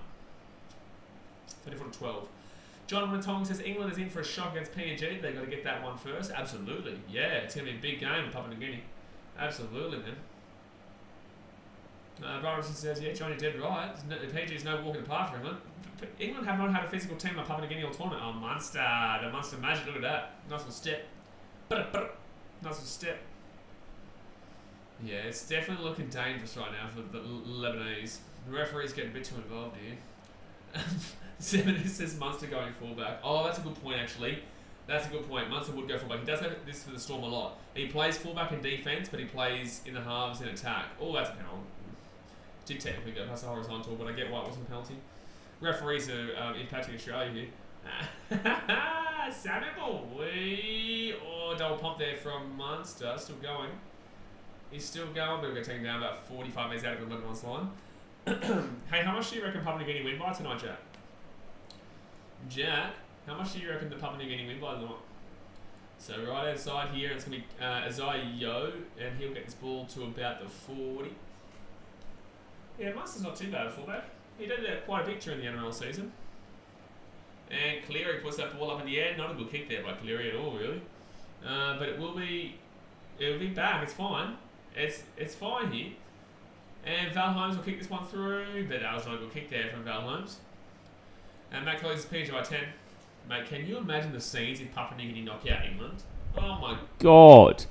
Oh my god, that will be wild. There will be thousands of people in this chat if Papua New Guinea beat England by a field goal. I tell you right now. I tell you. Oh no, loose ball here from Lebanon, and it's a knock on. That's a penalty. Josh Adokar, 4 tries. Coming up. Thanks for coming. Bing, bing, bing, bing, bing, bing, bing, bing, bing, bing, bing, bing. Knock on from Lebanon. Josh Adokar, 4th try. Bang, bang, bang, bang, baby. Thanks for coming, son.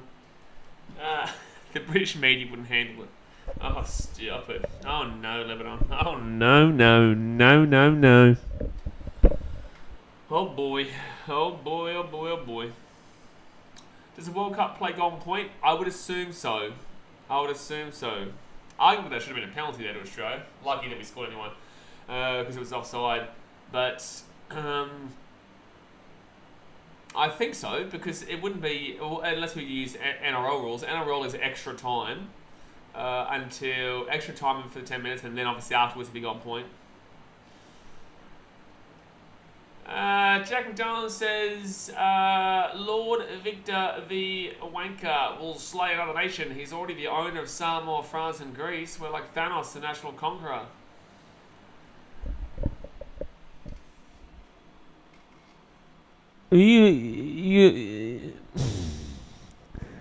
Oh my god. He's including Greece. He's including Greece here, lads. He's including Greece. How dare you? How dare you? The Greeks had the game as illegal 6 months ago, and you're telling us that you own Greece? Oh my god! Oh my god, man! Shit, man! Just let them play, man! How disrespectful! You English or something, eh? Just let them be. Let the Greeks be, man. Brunswick Jagger says, "Where's our boy at ref fault?" Oh no, Sammy boy, he went running. Good to see Tedesco on the bench right now. The packet's above the knees. Tedesco looks like he's smiling, quite happy. He looks like he's fine. Matt Collins says, Jack must be good having Aussies play for you. Yeah, actually, you know what's funny, Jack, is that the guy that you're celebrating right now is actually Australian. Oh, Jack, man. Don't become one of the people in the chat. Don't do it to yourself. Because the guy that you are saying is basically Victor the Inflictor, the Lord who slayed nations. Just to clarify, he's actually Australian. So, Australia is England's daddy in league. They're always their daddy. They're daddy in every sport. He's English in his heart. Well, his heart's a goddamn liar. How about that one, Jack? His heart is a goddamn liar. So it's going to be first tackle now for Australia, 15. Hey, just watch on as the professionals do it the easy way here, eh, Jackie boy? So second tackle now at the 33. By the way, for everyone in the chat, Jack is actually lives on the Gold Coast. He's actually Australian too, just like Victor the Inflictor. Marcus, New Zealand vs Lebanon 34-12. You guys doing better than we did. Just a little bit. That was the end of the game too. That game was actually competitive for most of it as well. So 4th tackle here, Munster, good run, gets him past the halfway point, still going, look at him go, still moving. 4th tackle. Chocolate says he could have said his English in his blood, but he chose heart. But his heart's a liar. Oh my goodness me. Manton didn't touch that, did that? Or Miski. As Miski's not really done too much for that, unfortunately. Hasn't been able to. Actually, technically we are all English shit. Technically, but we're a better version. We're like, you know how there's PS1 So England are like the PS1, Australia is like the PS37. It's just too good. We're so good that we're not even really at our peak yet. So Josh Adokar, top try scorer, is 10 tries for Adokar, 8 tries for Dom Young, and Luisini was 6. But I think Adokar's going to score maybe another one here today. I said 4-5. He already got the 4, so he's up for the 5th and maybe even 6th. There's still plenty of time here for him still to get another couple of tries. 6 again here for Lebanon. Referee's getting too involved here. Oh, Moses, good run. No, Moses. No, you didn't. No, Moses. No, he's a goose. It's going to be a penalty here to Lebanon. He's lucky. What is Lebanon doing? Why would Moses kick that ball? It was a 6 again, you goose. Why would you kick that ball? Chase Thomas says, can't we talk about Samoa? Absolutely, bro. It's going to be awesome. Don't go to the sideline there. And also, what was that from... Who was the one to come to the inside? Was it Carraz? It was Carraz. They're lucky it was a penalty. Hey, talking about Samoa's going to be good, but I really can't wait for England Papua New Guinea, bro. England Papua New Guinea tonight is going to be awesome. Brother Jaggers says, we're stronger due to ancestors adapting to harsher conditions. English is a lower gen. Well, you know, Jack, you've got Brighton, you've got Bournemouth and buddy, you know, Southampton beach suburbs, and we've got the Gold Coast. Take your pick, big boy. Lebanon even ball, 2 minutes out.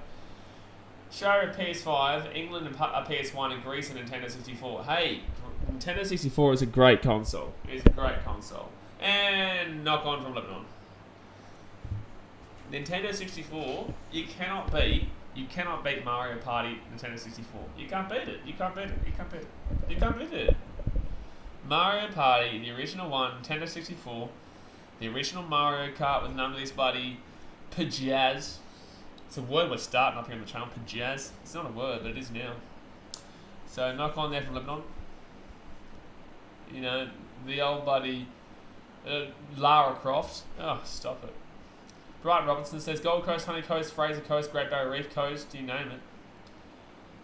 But if you guys are long-time viewers of my channel, you would know that we have a BKR Sport 101 Sports to complete before we die bucket list.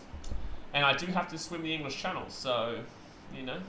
Oh, knock on from the Aussies, Paddy Carrigan. Paddy Carrigan.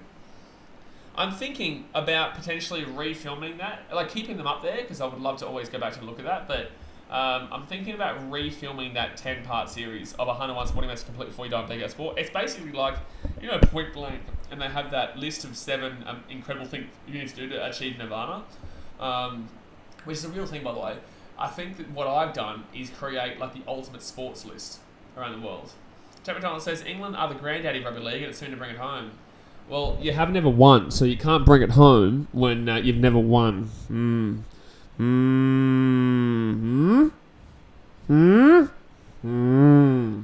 Lebanon here gets taken down to 15. Oh, huge hit there by Liam Martin. Brunswick says Fitty Bomb today. I think Fitty Bomb today. 50 minutes gone here, guys. 50 minutes gone. Hit that thumbs up button and subscribe if you're new around here. Hardly Warrington Town Blaze. You're the biggest Muppet that ever did Muppet. So second tackle now. Now we got Dazmate in the channel. We got Dazmate here right now, and I'm saying that you are the biggest Muppet that ever did Muppet. But then again, what Daz has gone from is that he supports the best team in the world in Australia, and not the English bottle jobs. Oh, that's an obstruction. He literally went behind him just then, clearly. So fourth tackle here for Lebanon. They're 13 metres out of the line. Denors goes right hand side. And is his name Adam Dwayhe? I thought it was Dewey. Is it Dwayhe? Is it Dwayhe or Dewey? Dewey this or Dewey that? And kicks through. Oh, it's going to be a try time, Lebanon. Well, there you go. Good on ya. Josh Mansour, Munster. It's a bit lazy from Australia in the second half, but there you go. So it's going to be a try time there for Josh Mansour. And it'll be 36-4 here with the kick to come. Jared Choice is the way England slaughtered the Samoans was impressive, but I'll give them that, but they are not even a Tier 1 nation. Samoa came into that game with no World Cup preparation, no warm-up match, no nothing. No nothing. It was an impressive score, but in the same sense, they haven't come up against a good team yet, really. I'm also this game is literally going to be the same as Australia versus Fiji. Yeah, absolutely. Absolutely. But Australia just slowed down in the second half. They took off Tedesco, they've taken off Fuss from Malawi, they've taken off a lot of these guys. And obviously right now they're just a bit lazy, going through the motions. Matt Callisto, I guess when we win the World Cup, England can claim it as a win for themselves, as well, sort of. Yeah, England sort of won the last 8 of 9 World Cups. Don Wentong says, Jack, Aboriginal Australians played a full-time contact game from morning to night with 67 players at a time for 60,000 years before England discovered soap, mate. It's called Borjoin. Get slapped, Jack. Get absolutely slapped. Get absolutely slapped, Jack. I'm going to read this out again here because this is a great comment. John says, Jack, Aboriginal Australians played a full contact game from morning to night with 60 to 70 players at a time for 60,000 years before England discovered soap. It was called Borjoin. Get slapped, Jack. Oh, boy. Get crunched. You just got absolutely annihilated. Connor Scott says, your time for you, I think that in a better because they're in the lift, they're in the world. I don't even know what that means. Sponge Chagger says, England invented many sports but lose to whoever they teach it to. History proves it. Absolutely. Absolutely. That's spot on. So they missed a kick there. 36-4. First round KO. Jack just got absolutely KO'd. Jack just got absolutely KO'd there. First round. Oh, Jack, I'm so sorry. I'm so sorry, but he's made his match. He's made his match, the big fella. So 27 minutes to go here, 36-4 over the Aussies.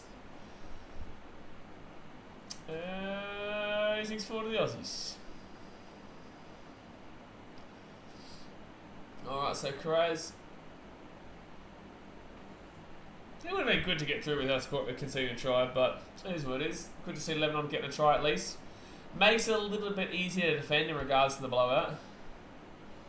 Boris says, now get around your chat through, though, Jack. Gotta be passionate. No, Jack's a good bloke. He's at every Titans game. You've actually seen him on vlogs before. You've seen him on vlogs before, the old Jack. You feel sorry for him, but he's a Titans fan and an English fan. God help him. And a Warrington fan, aren't you, as well, Jack, in the Super League? God help you, son. God help you. So, fifth tackle here at the half. Oh, no, fourth tackle. It's the offload away. Here comes the comeback from Lebanon. Here they go. PSV says Tonga Samoa. You will see a video tomorrow come out in the channel early morning, which is going to be my... oh, they've lost the ball. It's going to be Australia's ball.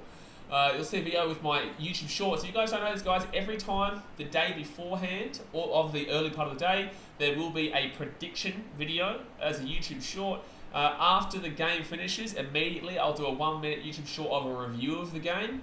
And then after I do the 1-minute YouTube short review of this game, I'll do probably about an hour or two later, I'll do a prediction for England, Papua New Guinea, and then also a prediction for New Zealand vs Fiji later on tonight. And then tomorrow, I'll bring out the prediction for Samoa vs Tonga. But it's a tough game to predict, man. Really tough game to predict. Lots of mistakes in this game. The second half, yeah. Not so much the first half. For Lebanon, yeah. So Paddy Carrigan here. He's not been that great today for me, Paddy Carrigan, unfortunately. Well, that's a penalty for sure. That's a penalty for sure. How was that not a penalty? So first tackle with 11 on at 30. That was clearly a penalty. So right outside now. And it's going to be Dewey with the ball here, 15 minutes out. Surely Lebanon score here. You have to score here. At least make it interesting and think that potentially there could be a comeback. Collins goes on even Murray, so they've even taken Murray off as well. So left-hand side now, they're giving their entire bench a go. Oh my God, jeez. Val Holmes with a huge hit there, 5 metres out of the line. Carrigan, what was that? He got pushed as he was getting up. It should have been a penalty there. Oh, Tanus. Oh my God, Munster's just annihilated Tanus. Second tackle now. Second tackle here, 5 metres out of the line. Jacob Kraz now with the ball. Right-hand side. Jeez, Munster just annihilated Tanus there. Mikey Tanus. Third tackle now. 56 minutes gone here. Technically, they score here. Technically, they could be with a chance in this game. Mitchell Moses. Oh, taking down 4 metres out of the line for tackle. Come on, Lebanon. Get a try here. Get a try here. They go left-hand side here. Moses kicks it through. That's played out. And that should be 6 again here, you would think. It should be 6 again. And will be 6 again for Lebanon. Come on, get a try here. Get to 10 points. This is good defensive preparation for next week. Oh, I lost the ball. Oh, he's lost the ball. It's gone. Yeah, it's not gone. It's good defensive pressure there by Australian. Good defensive work there ahead of next week. But disappointing there from Lebanon. They will knock that ball on there. And they have no challenge there. But it should have been a penalty at the halfway point anyway, so they can't really complain at all there anyway. Yeah, he's clearly lost that ball. He's clearly lost that ball. It was definitely knock on net, unfortunately for the Lebanese. So 57 minutes gone here, Australia will get the ball. I was really wanting them to score a try there. But in the same sense, I want Lebanon to have more of the ball from here on out because I want Australia to be tested defensively. This has been a freebie in regards to a lot of attacks in this game. I want to see Australia get tested defensively because they have bigger and harder games to come. So I want Lebanon to have more of the ball. And especially in that attacking 20. So Lindsay Collins now gets this ball out to the 45. I don't think Cherry Evans is still on the field, is he? I think he only came on for a short stint. Val Holmes now, he'll get taken down at the halfway. We're still going. Look at Val Holmes. Oh, and the offload as well. That's incredible. Liam Martin. Oh, Liam Martin. This is one of the tries of the tournament if he gets it. If this is a try, it'll be one. Oh, out of car 5. That's ridiculous. That's it. Try the tournament. Try the tournament. Try the tournament. Try the tournament. Try the tournament. Try the tournament. Try the tournament. Try the tournament. Try the tournament. That is one of the tries of the tournament. That is one of the tries of the goddamn tournament. That is absolutely phenomenal. That is absolutely phenomenal. And the 5th try for Josh McCard there. That is one of the tries of the tournament. I actually would say that is the try of the tournament. I would say that is the try of the tournament. Let's trot, baby. 5 tries for Josh McCard, and that try just then was absolutely phenomenal. Starts with Val Holmes. Val Holmes breaks through, keeps pushing, offloads it to Liam Martin off the ground, then goes out to the right-hand side, breaks through about 4 tackles, offloads it to Cleary steps around Mitchell Moses. Look at this. Liam Martin's run there after Val Holmes' run was incredible with the steps and the movement, and to get off to Cleary, and then Cleary to kick that one through there for Adokana, pinpoint perfection kick that sits up perfectly at the end of the goal, and then he puts it down. That's one of the best tries we've seen in this tournament. One of the best tries we've seen in the tournament. 40-4 here with the hit to come.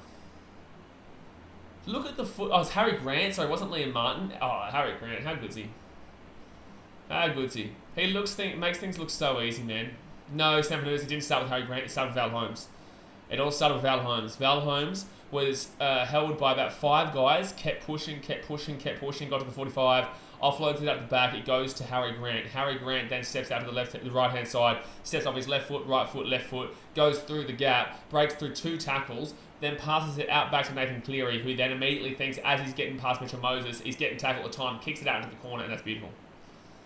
Brighton off his feet, he's like, nah, I think I'll pick Tupou. Yeah. And Cleary will slap it on through. So it is 42-4 here with hit to come. So 60 minutes gone here, guys. 60 minutes gone. Hit that thumbs up button and subscribe if you're new around here. And also, guys, don't forget, if you do have any spare change, anything at all, obviously you can see that I am currently growing a moustache right now for Movember. It is a month that obviously you grow a moustache to support men's mental health and men's health in general, testicular cancer and the likes. If you do have anything that you can spare, please donate to the link in the chat where that will be straight to the Movember cause. And I do really appreciate it. Thank you very much. And Max Fararitu says, no surprise with the score. Absolutely, bro. Absolutely, man. But in the same sense, Lebanon have looked good in the last 5 or so minutes. But overall, Australia was always going to win this game. Brunswick says to be lighter. There was a lot of things happening before that try. Yeah, that was a really nice try. That was one of the tries of the tournament. Oh, look at this man getting upset because of the push. Azai Yo, good run. No one followed him up though. Had a good offload chance too. Bro, Jake just copped an elbow straight to the jaw, got like nothing. It's because Jake's built different, son. Jakey boy's built different. JT. Oh, they got numbers. Oh, that was a good rush up defence there, boy. Oh, Munster gets the offload away. That's for knock on. That's a knock on. That's a knock on anyway. There's Kummer. Like all sexes players saying, let's trot. Gonna be the funniest thing ever. Well, let's trot, baby. He's not a bulldog today. He's Australian. He's not a bulldog today, son. He's Australian. Let's trot, baby. Kazi comes on here for Romanos and J. Rami comes on here for BKRmy. Yeah, second half's not exactly been brilliant from Australia, I agree here, but in the same sense, it's coming from the English commentators, so I'm going to disagree with them because they always say shit because they're stupid.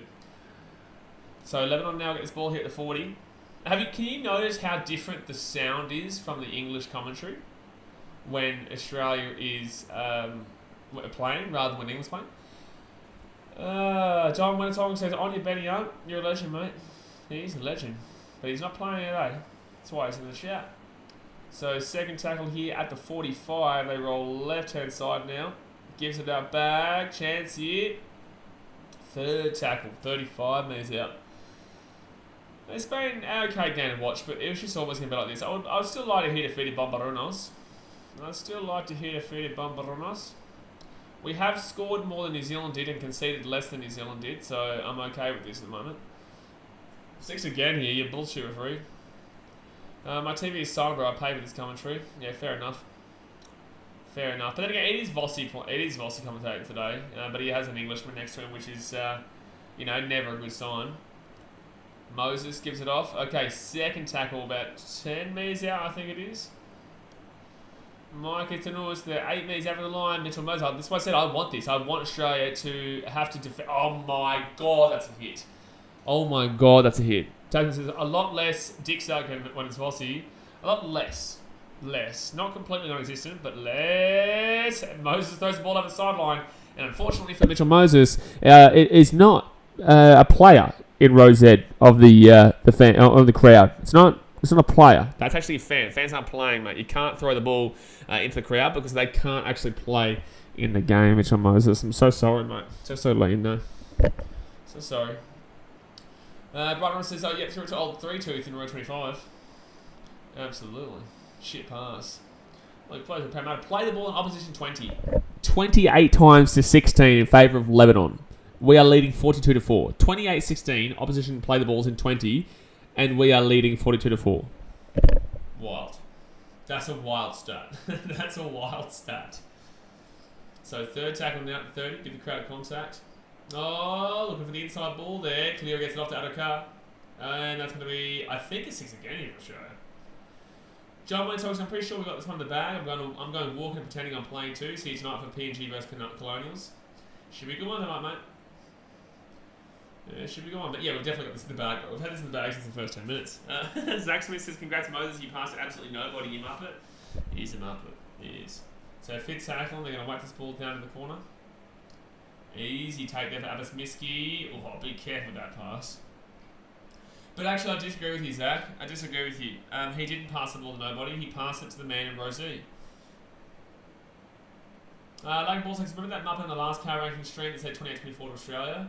Yeah, we had a few people saying Lebanon to win too, but at the same sense, you've got to remember that Lebanese fans are always going to, support their team. As fans, you're allowed to say your team's going to win, even though they're probably not going to. But as players, you can't really necessarily think that. You've got to always think that you've got an opportunity. And I guess every team is still professional players, but you're not going to see Greece come out here and say they're going to win. G Odungi said, "Thank you, Australia. Australia looking too good here, man. Too good here, G." Fifth tackle at the halfway point. Brunswick Jagger says that that'll be a party in my town if PNG win. Oh, bro, there'll be a party in the world if PNG win. Mate, if PNG... Well, no, that's not a penalty. There's no way that's a penalty. How is this a penalty? Is this really late, is it? Oh, bullshit, that's a penalty. You wish, son. There's nothing wrong with that tackle. There is literally nothing wrong with that tackle. That's horrific. There is nothing wrong with that tackle whatsoever. That is an absolutely horrific call. It wasn't head contact. It wasn't high. It didn't even hit his chin. It hit his upper chest. It hit his chest here. It came down, shoulder down across the chest. JJ Gamer says, Josh had a car faster than the round. No, he wishes he was JJ for Feeder. He wishes. So it's my first tackle now. Classic Moses. That's a bullshit, Jack. There's no way that was a high tackle. So first tackle now, 15 metres out, right hand side.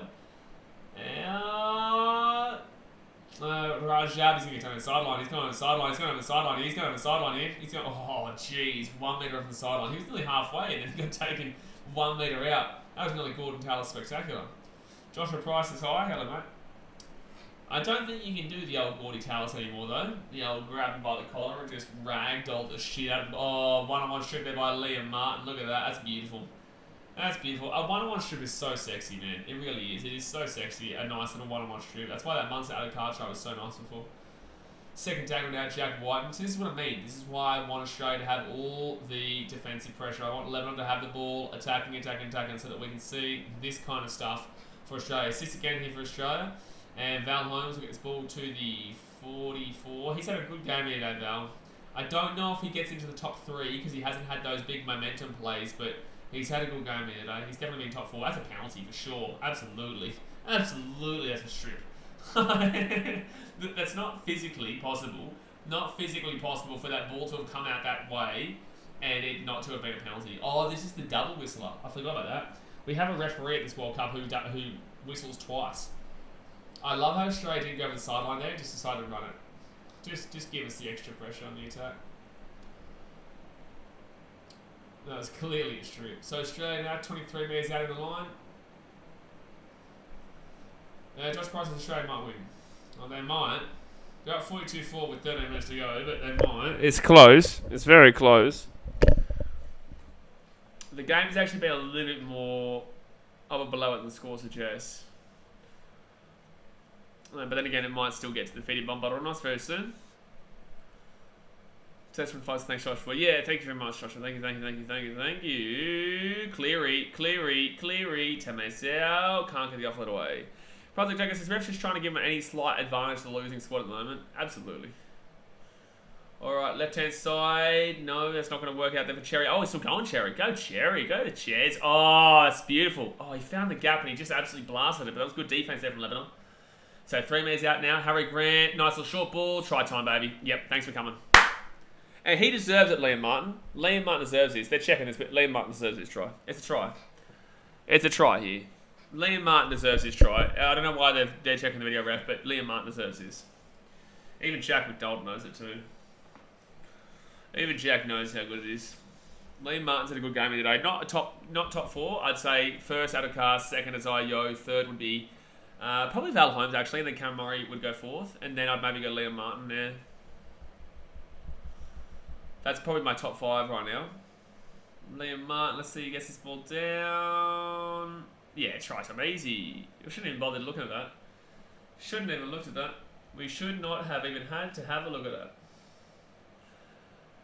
that. Justin says, JC has honestly been better than Cleary since he came on. I agree, but then again, Cleary had that really good try kick for Joshua Carr for his 5th or 6th?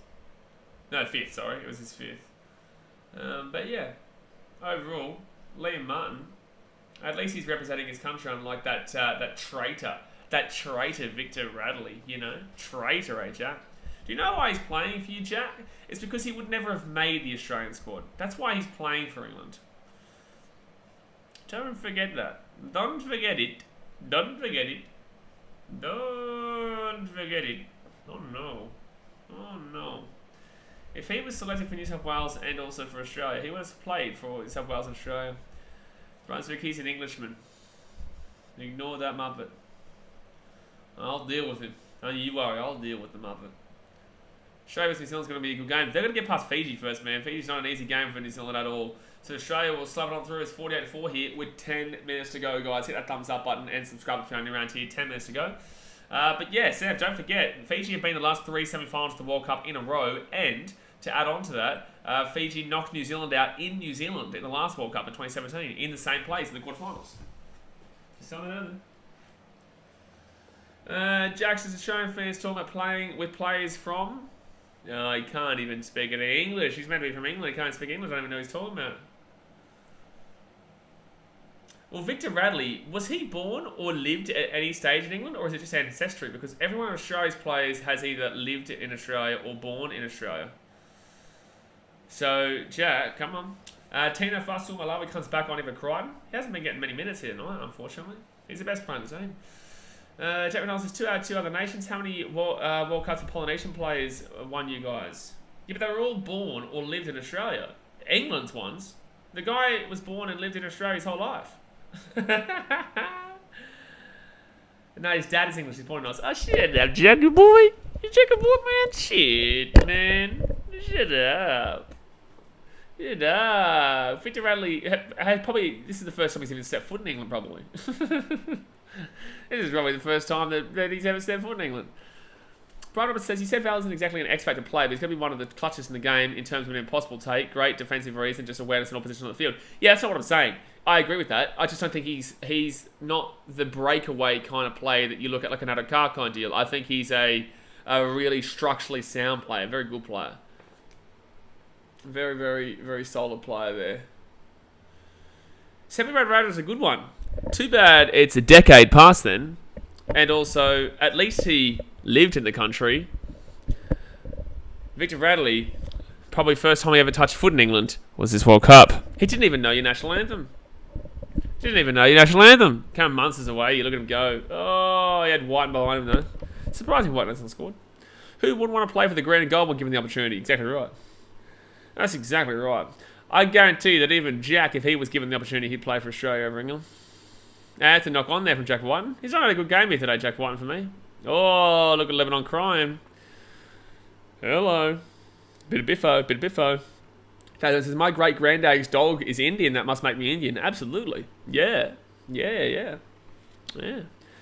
Sage 25, so you can have Victor Jack. We don't need players that average a sim-pinit game. Well, you know, when you have Isaiah Yo and Cameron Murray, you don't really need an old Victor the Inflictor. Flick these nuts, baby. Chase Lee says Australia team. Well, I'm Australian, bro, but I also get around Fiji because of my daughter, who was returned Fijian. But I am Australian, so yeah, of course I get around Australia. I'm from the Gold Coast, bro. Born and raised in Australia, man. Slapping pizzazz. Yeah, settle down. 7 minutes to go. We're Lebanon with the ball. Rajab with the ball at the halfway point.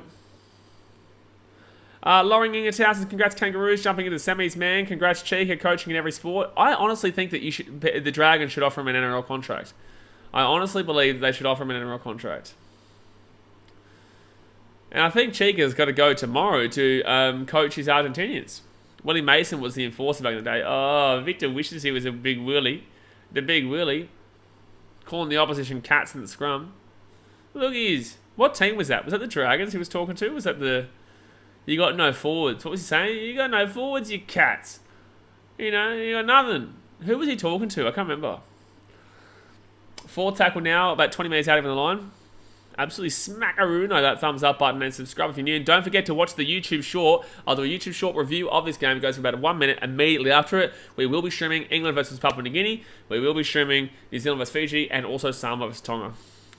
ABC says Lebanon out if they lose this. Absolutely. This is the quarterfinals, brother. Oh, that kicks way too deep. It will be a 7 tackle setting for the Aussies. Yeah, that was the Dragons. It was Manly, Bright says. If you're talking about when he was mic'd up. Yeah, he was mic'd up. I don't think it was Manly. Was it? No, I think it was the Dragons, but it wasn't Manly. Can someone Google that for me, please? JCF says Tonga going to start Hop Wide at fullback in the quarterfinal.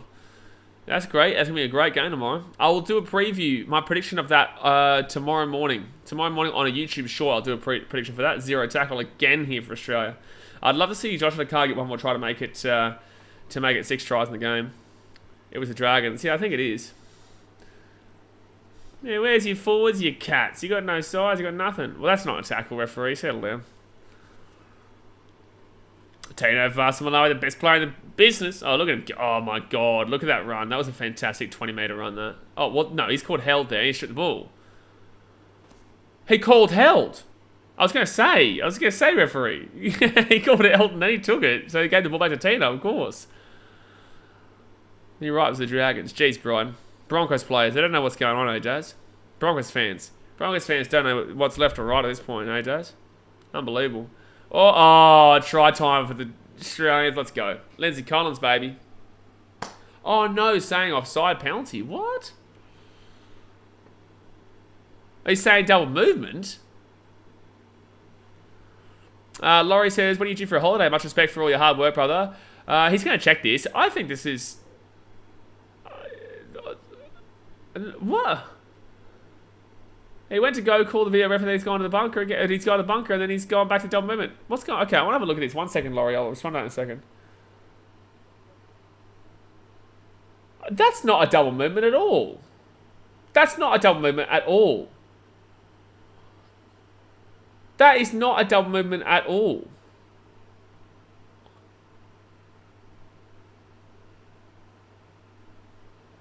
That's outrageous. That is outrageous. That's an outrageous call, that. But Laurie, I'm going to Fiji on next Friday.